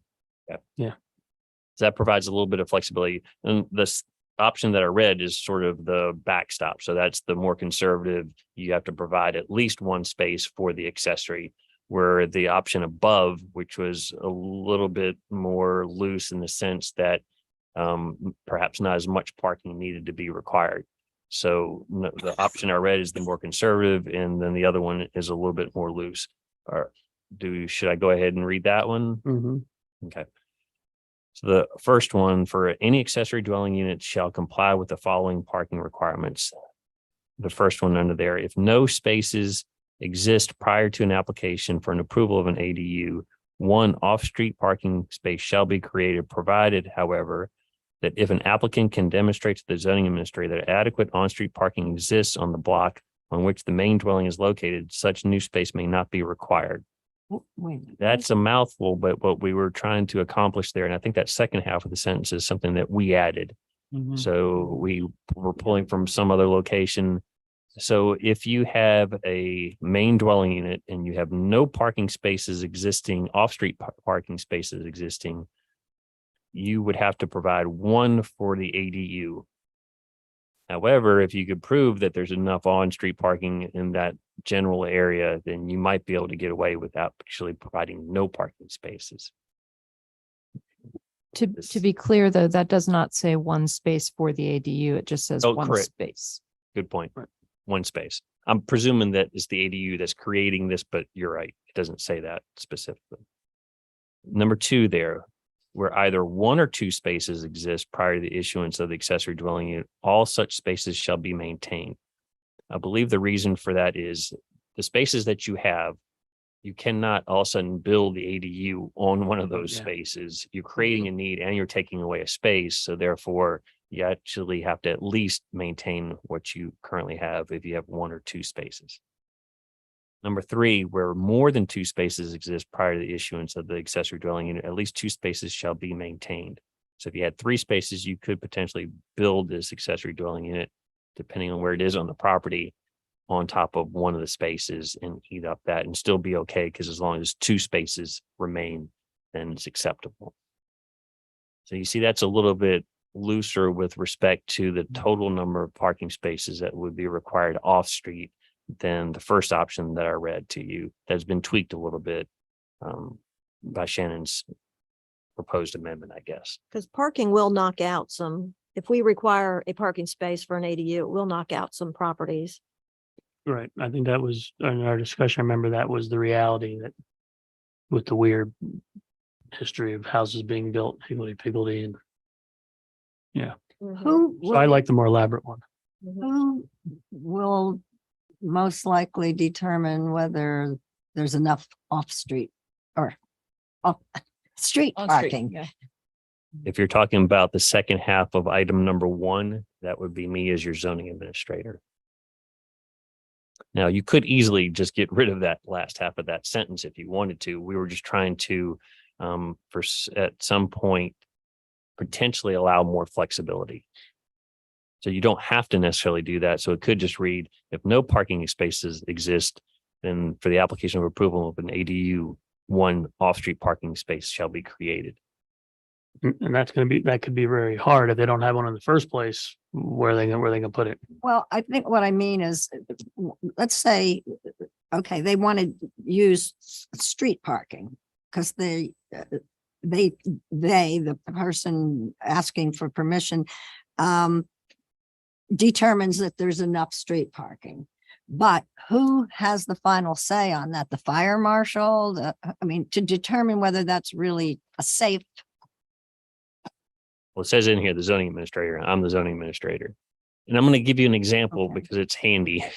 And your property might not be a good example because there's too much parking on street. There's just a lot of demand where you There are all over Yeah. this town. But I have if we pictures take of it. the example that we had at the last meeting with Lorelei Pisha at 10 North Lewis Street, then in that example, there's nothing on the other side of the street except for Sigma Nu, and they have all their off-street parking provided. So there's much less demand in that short block or half block, whatever you want to consider that. So that might be a good example of where the zoning administrator could find that there is enough on-street parking to satisfy the demand for an accessory dwelling. Particularly since we're limiting the number of people to 2. Mhm. So that's likely to be 2 cars. I like the more elaborate one, like Pat said. I would agree with that, actually. Do we like the more elaborate one with the zoning administrator having some flexibility in number 1, or striking that second half? We like the zoning administrator. You Have we trust the you flex a zoning little on that, Arnie. So if I'm hearing correctly, we're okay with the first option with all Yes. 3 subparts. Yeah. Yeah. And the addition of 1 off-street space Off in the street, first one. correct. Okay, now, Just putting the word off street. Just adding off-street between 1 and space. To clarify that it has to be, off street. Yeah. Yes, at this point, we're about to get into square footage, and I don't think we're going to get out of the square footage, let alone the legal non-conforming, as much as I came back with high hopes that we would just. So we're going to have to continue this, I think. Does that seem like what you? And, Right. and I'm curious what everyone is thinking on the square Well, footage. If you're gonna make us wait for 3 weeks. Okay, so we, let's take a look, see if there's a quick agreement. If there's quick agreement, that would be awesome. And if it seems like we're not gonna have that, then we probably have to set out what our debate's gonna be. Maybe I'll have our new friend John set out clearly what the debate is. Okay, so tell us, Arnie, take us into the next. okay. D, now we're talking about accessory dwelling units for attached standards. So attached accessory dwelling units shall be subject to the following additional standards. The first one, the gross floor area of an attached accessory dwelling unit may not exceed 40% of the gross floor area of the principal structure in which it is located, nor more than a total of 750 square feet. And then in parentheses and highlighted, possibly strike the square footage cap to allow flexibility for larger structures. We also had one written request for up to 1,000 square feet, if I remember correctly.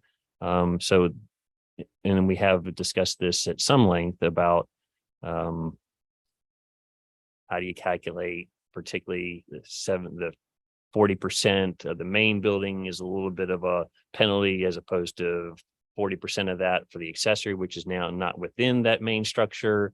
So we've had a good bit of discussion on, should it be 40%? Should it be 750 square feet total? Should it be a little bit more than 750 square feet, or perhaps not a cap at all?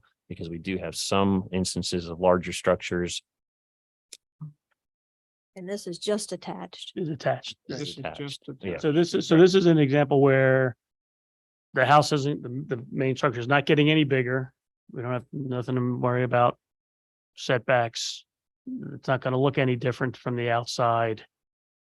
And so what do you do if you have a house where, the third floor is, 800 square feet? They say, oh, you can't do it. And then what do you do? We'll close off 50 square feet of this third floor. So I would lean towards sticking with the 40%, right? I think we were concerned that, and it's kind of random, but it was just like, make it less than half the house, so you're not having a duplex, right? Was that what we were thinking before? So could we altogether get rid of the 750 square feet and just leave it to that?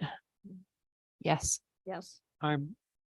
Yes, And I think that's I kind of where we were agree. leaning before, Especially right? because now we've limited it to 2 people so Yes. far, so. So even if then it'd be like a really nice big apartment if you're gonna have 850, well, I don't know how big, but anyway, bigger, And not a it's- micro. It's interior. It's gonna be It's hard to interior. monitor anyway, but we just want to Right. make sure it is less than. Less than half, so then it's not just a duplex, right? So is it worth saying less than half instead of 40%? I would just say 40%, but you use your best judgment if it's less than. Yeah. Yeah. Your math doesn't have to be accurate. Plus or minus. Well, if you have a 4 square Yeah, and it's exactly the same Yeah. square footage on the second floor as it is on the first floor, then I'm not sure how you're back to the, then, right, because then it's a duplex, then we're saying no, right? Then you can't just say your second floor. Like in my house. which across. is a question in and of itself. Why Right. not the duplex? If you're allowing a whole, like almost all of the floor, except Right. that we're gonna cut off this one little Right. room. But if they become equal size, then it's a duplex, and then it's a question of where a duplex is allowed, right? Only in R1. R1, right? And you can say, let's call it a duplex and then you're into So something different. R1, they are allowed. They are. Right. by And that's, right, but then that's a so- different thing, because it's no longer accessory, it's co-equal, or it's equal. And so I think it's gotta be less, otherwise. I would think So less than 50. And for an attached, 50%. you can exit through the main entrance of the house, can you? It doesn't have to have a separate, like a duplex has to have. Correct. You can definitely come through the main, you have some fire separation issues to consider, but yes. I thought it had to have a separate Own entrance. or entrance something. with Yeah. a separate address. Coming through, I don't know if you meant like from the second floor down through the first floor with a Right. separate entrance, or did you mean coming through the actual first floor unit and then maybe using a shared entrance? Right. Yes, if you're in the second floor, if the second floor is your ADU, can you exit through the first floor throughout the front door? Does the attached have to have a separate? We said It does have to entrance have a and street separate- address, if I okay, remember okay, correctly. And I was thinking more about separation where the stairwell, as an example, has to be separated, but I was still thinking that you Yeah. came through a separate door to the exterior, then going through the main living Right. space. Okay, because then it is a duplex. If it gets too large. Right. Too large of a All right, percentage. so do we want 40% or just merely less than 50%? That's what Shannon's asking. That matter much to anybody? Well, I guess. I don't understand fully understand the rationale for being more restrictive. So avoiding the duplex, we want to avoid the duplex possibility because in one of the zones, in one of the districts, that would just make it a duplex. Right. Right. But would that be true for all of the areas in which this applies? Let's see, R1. Pretty much, except Everything's all it's R1. allowed in R1. The only thing that makes this different is that we limit it to 2 people. Right. So it's a duplex could have 3 unrelated. But so somebody can go ahead then and make a duplex as it is. Yeah. So we're Mhm. basically know- saying then we're just going to have a band between 40 and 50% that we're going to exclude. Mhm. Yeah, and so does that matter? That's what I'm saying. No. So you're saying we just make it less than 50, anything less than Anything less 50%? than 50%. I guess kind of what you're leaning towards. Does anyone else have a strong opinion on this? Of course. Really, so just less than 50, not more. Yeah, that seems to be the consensus. So change it to may not exceed 50% of the gross floor area.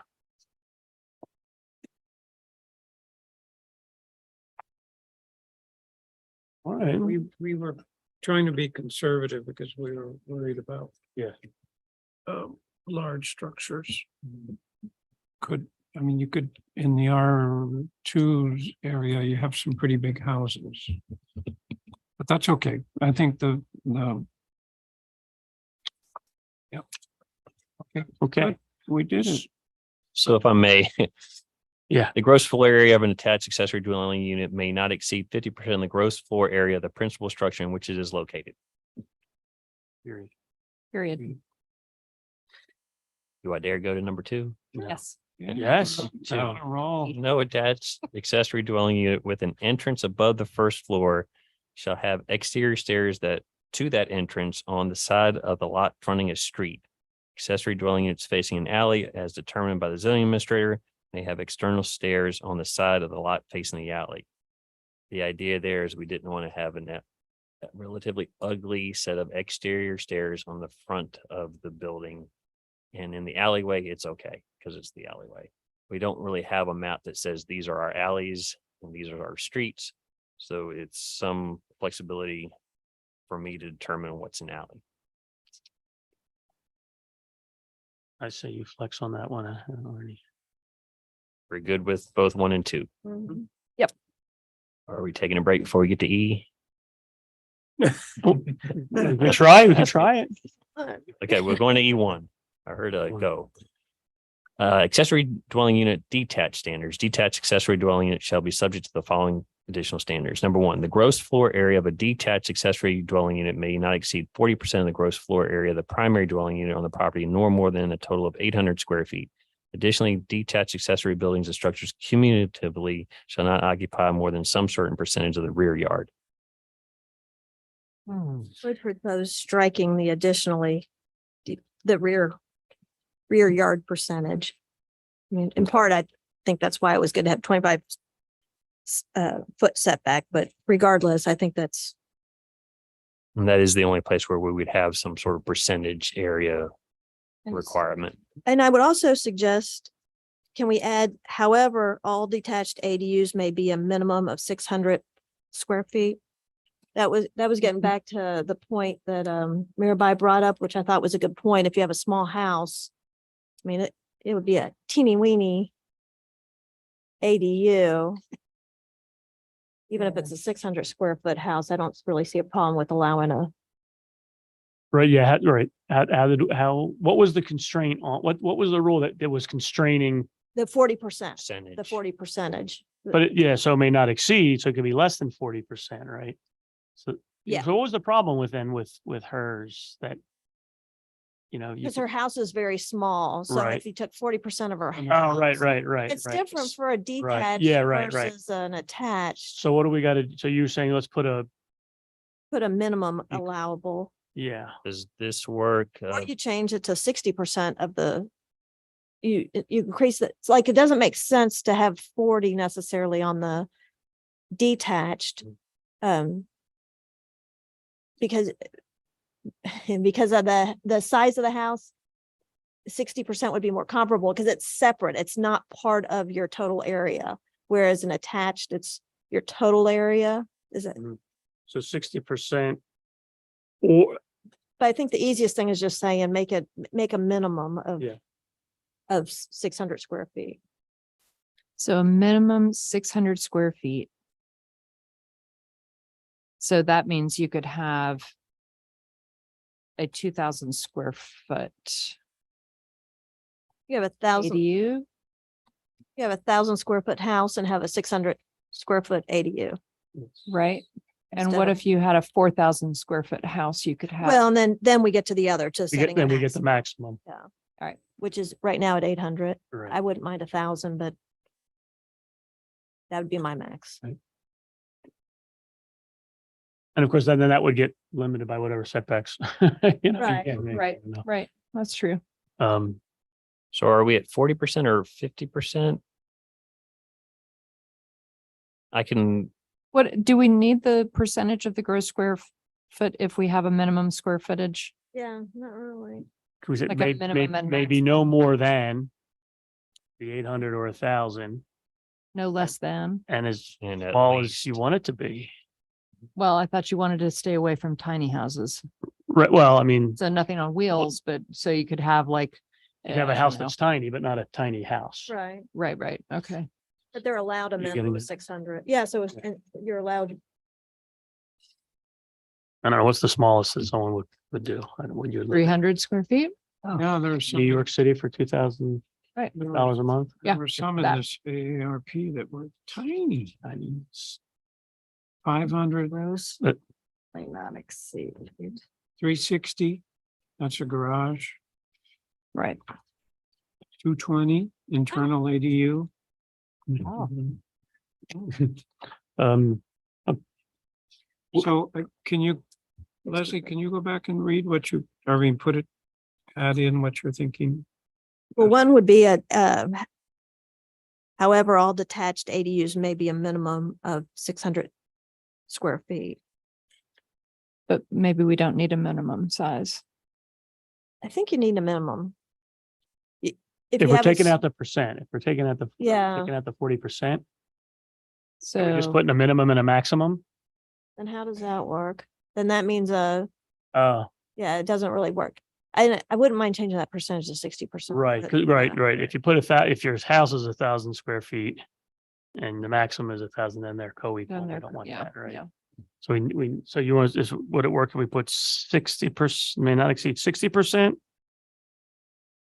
Nor more than 800 or 1,000, You're right, right. But at least 600 square feet. but at least 600. But- Or But do we need to have that minimum? I mean, of 600 square feet?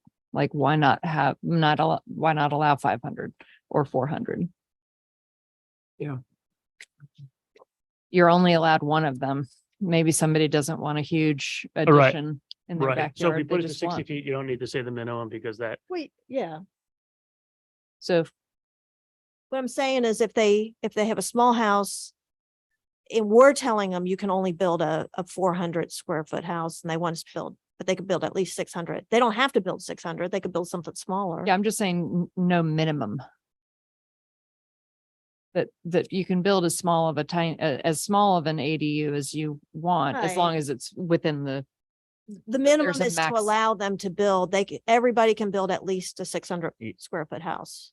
So it's not saying that It's you not have to at limiting least them, the sorry. 600 It's a- square I'm feet. wording that. It's if you are less than the percentage, Mirabai's house was small, so her percentage allowed her like a 380 square Yeah. foot, which, and her building is actually bigger than that she wanted to convert. But that's a setback issue too. So it's not, it would allow her at least to be able to go up to, but it's not telling everybody that they have to have at I think least a as long as we 600 square make that foot. clear. It's like a minimum, maximum. Yeah, so it may be a minimum of. You're allowed to have a minimum. You are allowed to have anything over, anything over 600 square feet is allowed. No. You're allowed 600 square feet no matter what. Right. and You But you may, can- you you may may, build- there is no minimum square footage and there is a maximum square footage of, 50% of, is that still in here? or- I think we're talking about more of a number instead of a percentage. Okay. So well, So yeah, they we may need be the at like percentage though, right? We do need the percentage, right? So that it's think not, so. so it's not the same, so they're not two Okay. houses that are the same size. okay, So it's like there's no minimum and there's a maximum of 1,000 or 60%. 60%, but no less than 600. Yeah. Right? it still sounds like you're 600. requiring 600. 600. Yeah. But yeah, as long as we make it clear that you can build it as small as you want, Right. but that anybody is allowed to have at least 600 square feet, No matter the size of the. no matter the principal. size, no matter the percentage. You can always have a 600 square foot. Now, if you have a 600 square foot house, are there 600 square foot houses in Lexington? I don't know. There are might 900 be. square foot houses, I'm sure, Yeah. new ones, but I don't know about 6. Old ones. Yeah, those. If I could repeat what I think I'm hearing. Yes, please do it. It's 60% of the gross floor area of the primary dwelling on the property, no more than a total of 1,000 square feet, but at least 600 square feet is allowed. Yes, and you that's can what we were saying. wordsmith that how you want, but that's the gist of Well, it. that's what Can you read it one more time? Yeah, really. The gross Permit. floor area of a detached accessory dwelling unit may not exceed 60% of the gross floor area of the primary dwelling on the property, nor more than a total of 1,000 square feet, but at least 600 square feet is allowed or can be built, or however that needs to be sort of I clarified. think we still haven't quite captured the you can make it as small as you want Yeah. portion of that. Like there's no minimum size, but Right. you're like it, the maximum is either No more than 1,000. Yeah. More than 1,000, but it may be at least 600 square feet. Right. It may be. You are allowed. Yeah, that's what I had Sure. allowed, but Sure. we'll work on. Yeah. 600 It'll square work out. feet It'll work, regardless it'll of. work, Work Yeah, on it. To make sure that we not requiring 600, that right, right. Yeah. Yeah. All right, Good luck. And thank you. all right. All right, that was good. I was faint of heart there, folks. Thank you for moving us along. I was ready to give up sooner, so. So I think we're gonna have to stop there for sure. Wait. Oh. Are we, what are we doing with that last, the additionally?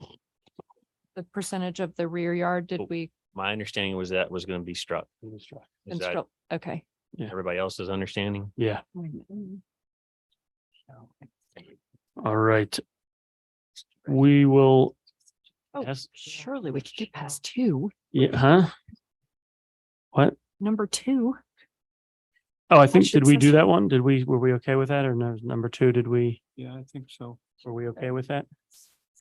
We had big All debates done. about it already. so- Okay, so we'll stop before E. Except after C. Public comment on everything that has just been said. Yeah, right. Oh, the challenge gauntlet thrown down. Wow. Please, whoever you are. Name and address. Charles Alligood, 506 Calvary Road. And listening to the discussion about the parking.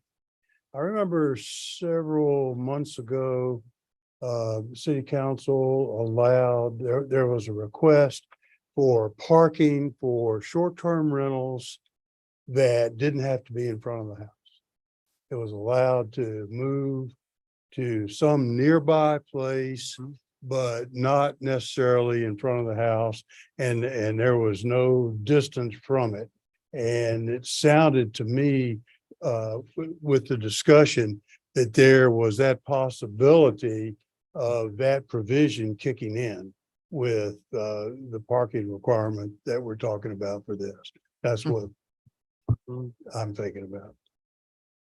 So was it short-term rentals only? Yeah. That parking It was, allowed? and Yeah. that's a conditional use permit if you met one of three conditions, because we changed it from an and to an or.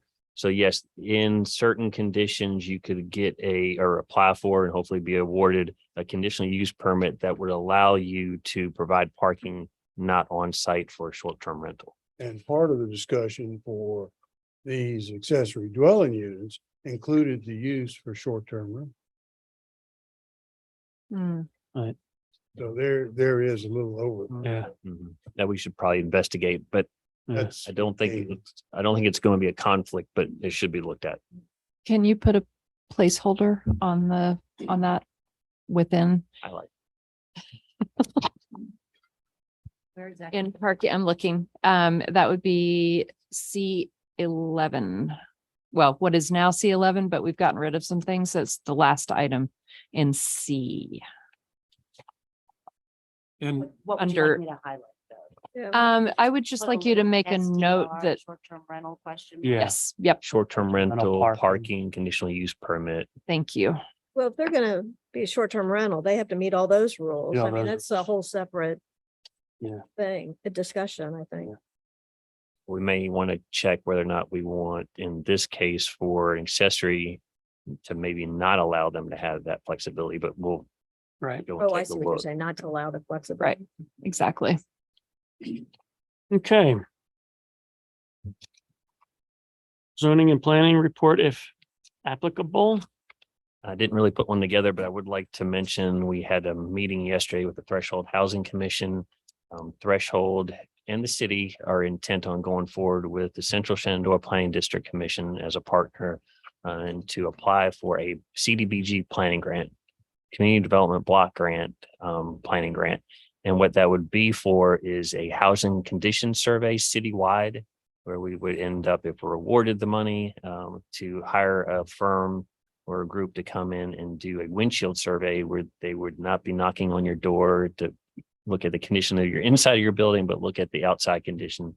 And that what the data from that would be helpful to in the future for council, if they were to put some money together, perhaps for rehab program or for any other type of housing program, of where is our need citywide. It could be in areas that anecdotally we're not aware of. So that public hearing as one of the requirements for the application that was held yesterday afternoon. And we will provide all the notes from that, and that will go forward for an application. It's on a rolling basis, so there's not an absolute deadline, but that was handled yesterday, and we will be going forward with that application.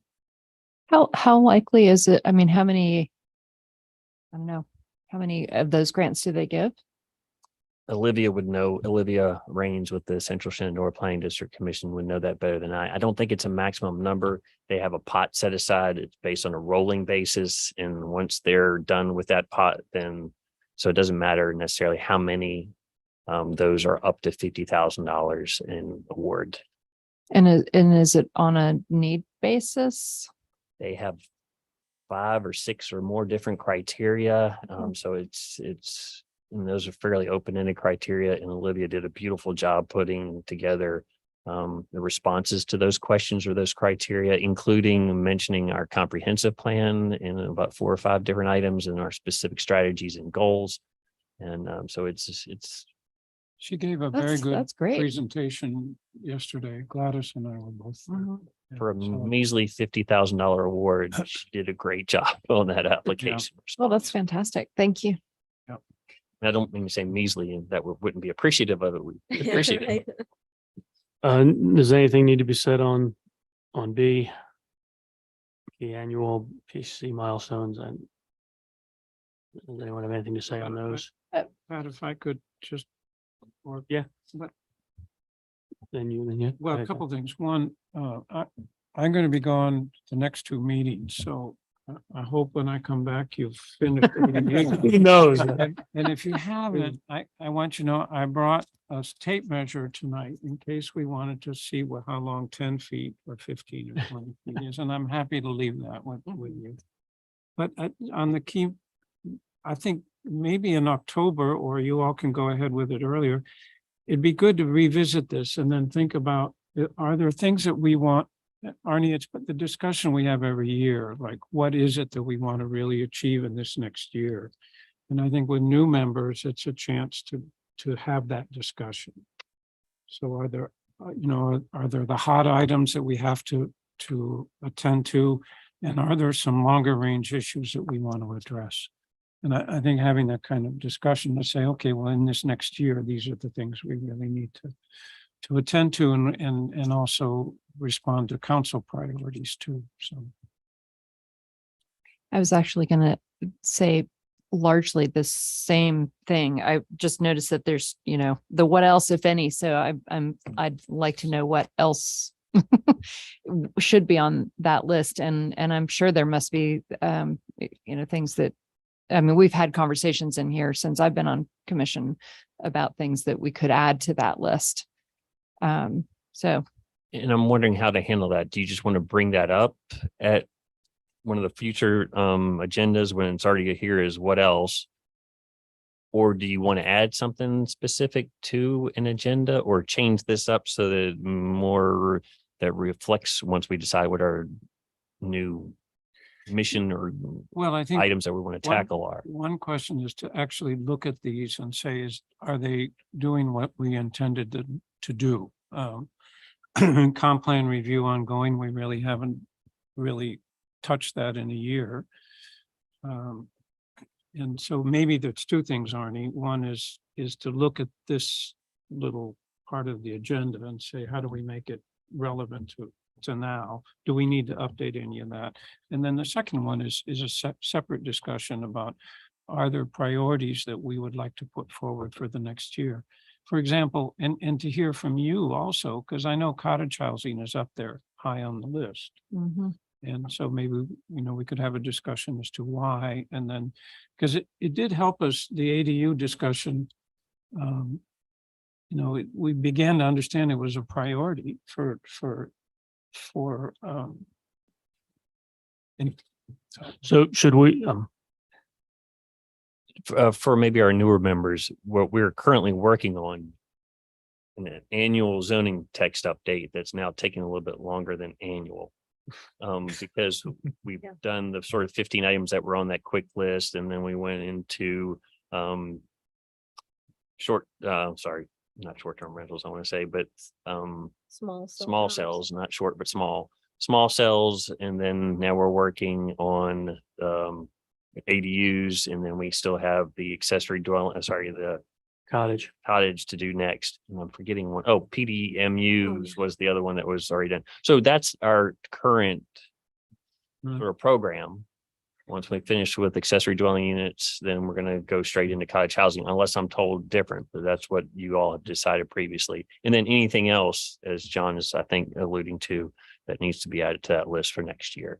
So I'm not sure if you want to handle that as a discussion item when you're back to figure out how we clean up or amend this section.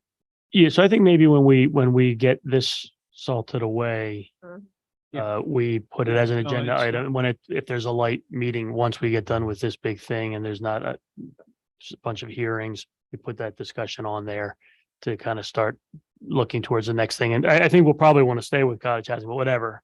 We'll just put that on there but not over the next two meetings. No. So if it's okay with you, if we just leave this Yes. until you decide Yes. to. Yep. Can I also, I wonder, and this is a council question, whether council might have some things that they would like planning commission to sort of address or look into. I mean, just sort of extending your, sort of saying, okay, these are issues that are coming up or that are coming up in meetings or whatever. If there might be something like that council wants to ask planning commission to do.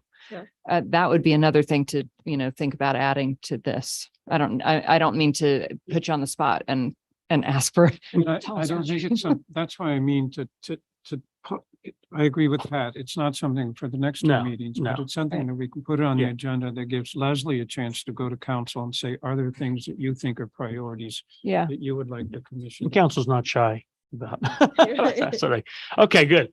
So city council report then? Yeah, we did not have a regular meeting since planning commission met last, but we did have a work session on Monday where we met with Davenport and discussed our financial plan for the next 20 years out. And so it was a good work session, and they'll come back, I believe, in October and give the same report with more detail once we work in some of the things we talked about. So you'll hear that then. Jim also announced he's retiring in January, so we will start a city manager search. Unfortunately, we appreciate all the work Jim's done for us, and he's done an outstanding job, and he will continue to do so until we hire a new person. And we're glad that he'll be here and help us with that process. And then if you haven't been out to Jordan's Point yet, the Public Works has started some work there, adding some accessible sidewalks and reworking one of the shelters there and adding the base for the memorial that'll be installed in September. And our director of public works has been working with Arthur Bartenstein on some of the design of the layout right now. And so it's looking really good. And if you want to go check it out, it is there. And that's all I have, unless there's any questions. Okay, sounds good. What we need now is a motion to adjourn. Motion to adjourn. Second. All in favor? Aye. This meeting is adjourned. You all. Thank you, Arnie, Kate for and giving us Arnie. the- Thank you for, Um, You want to borrow that for next? planning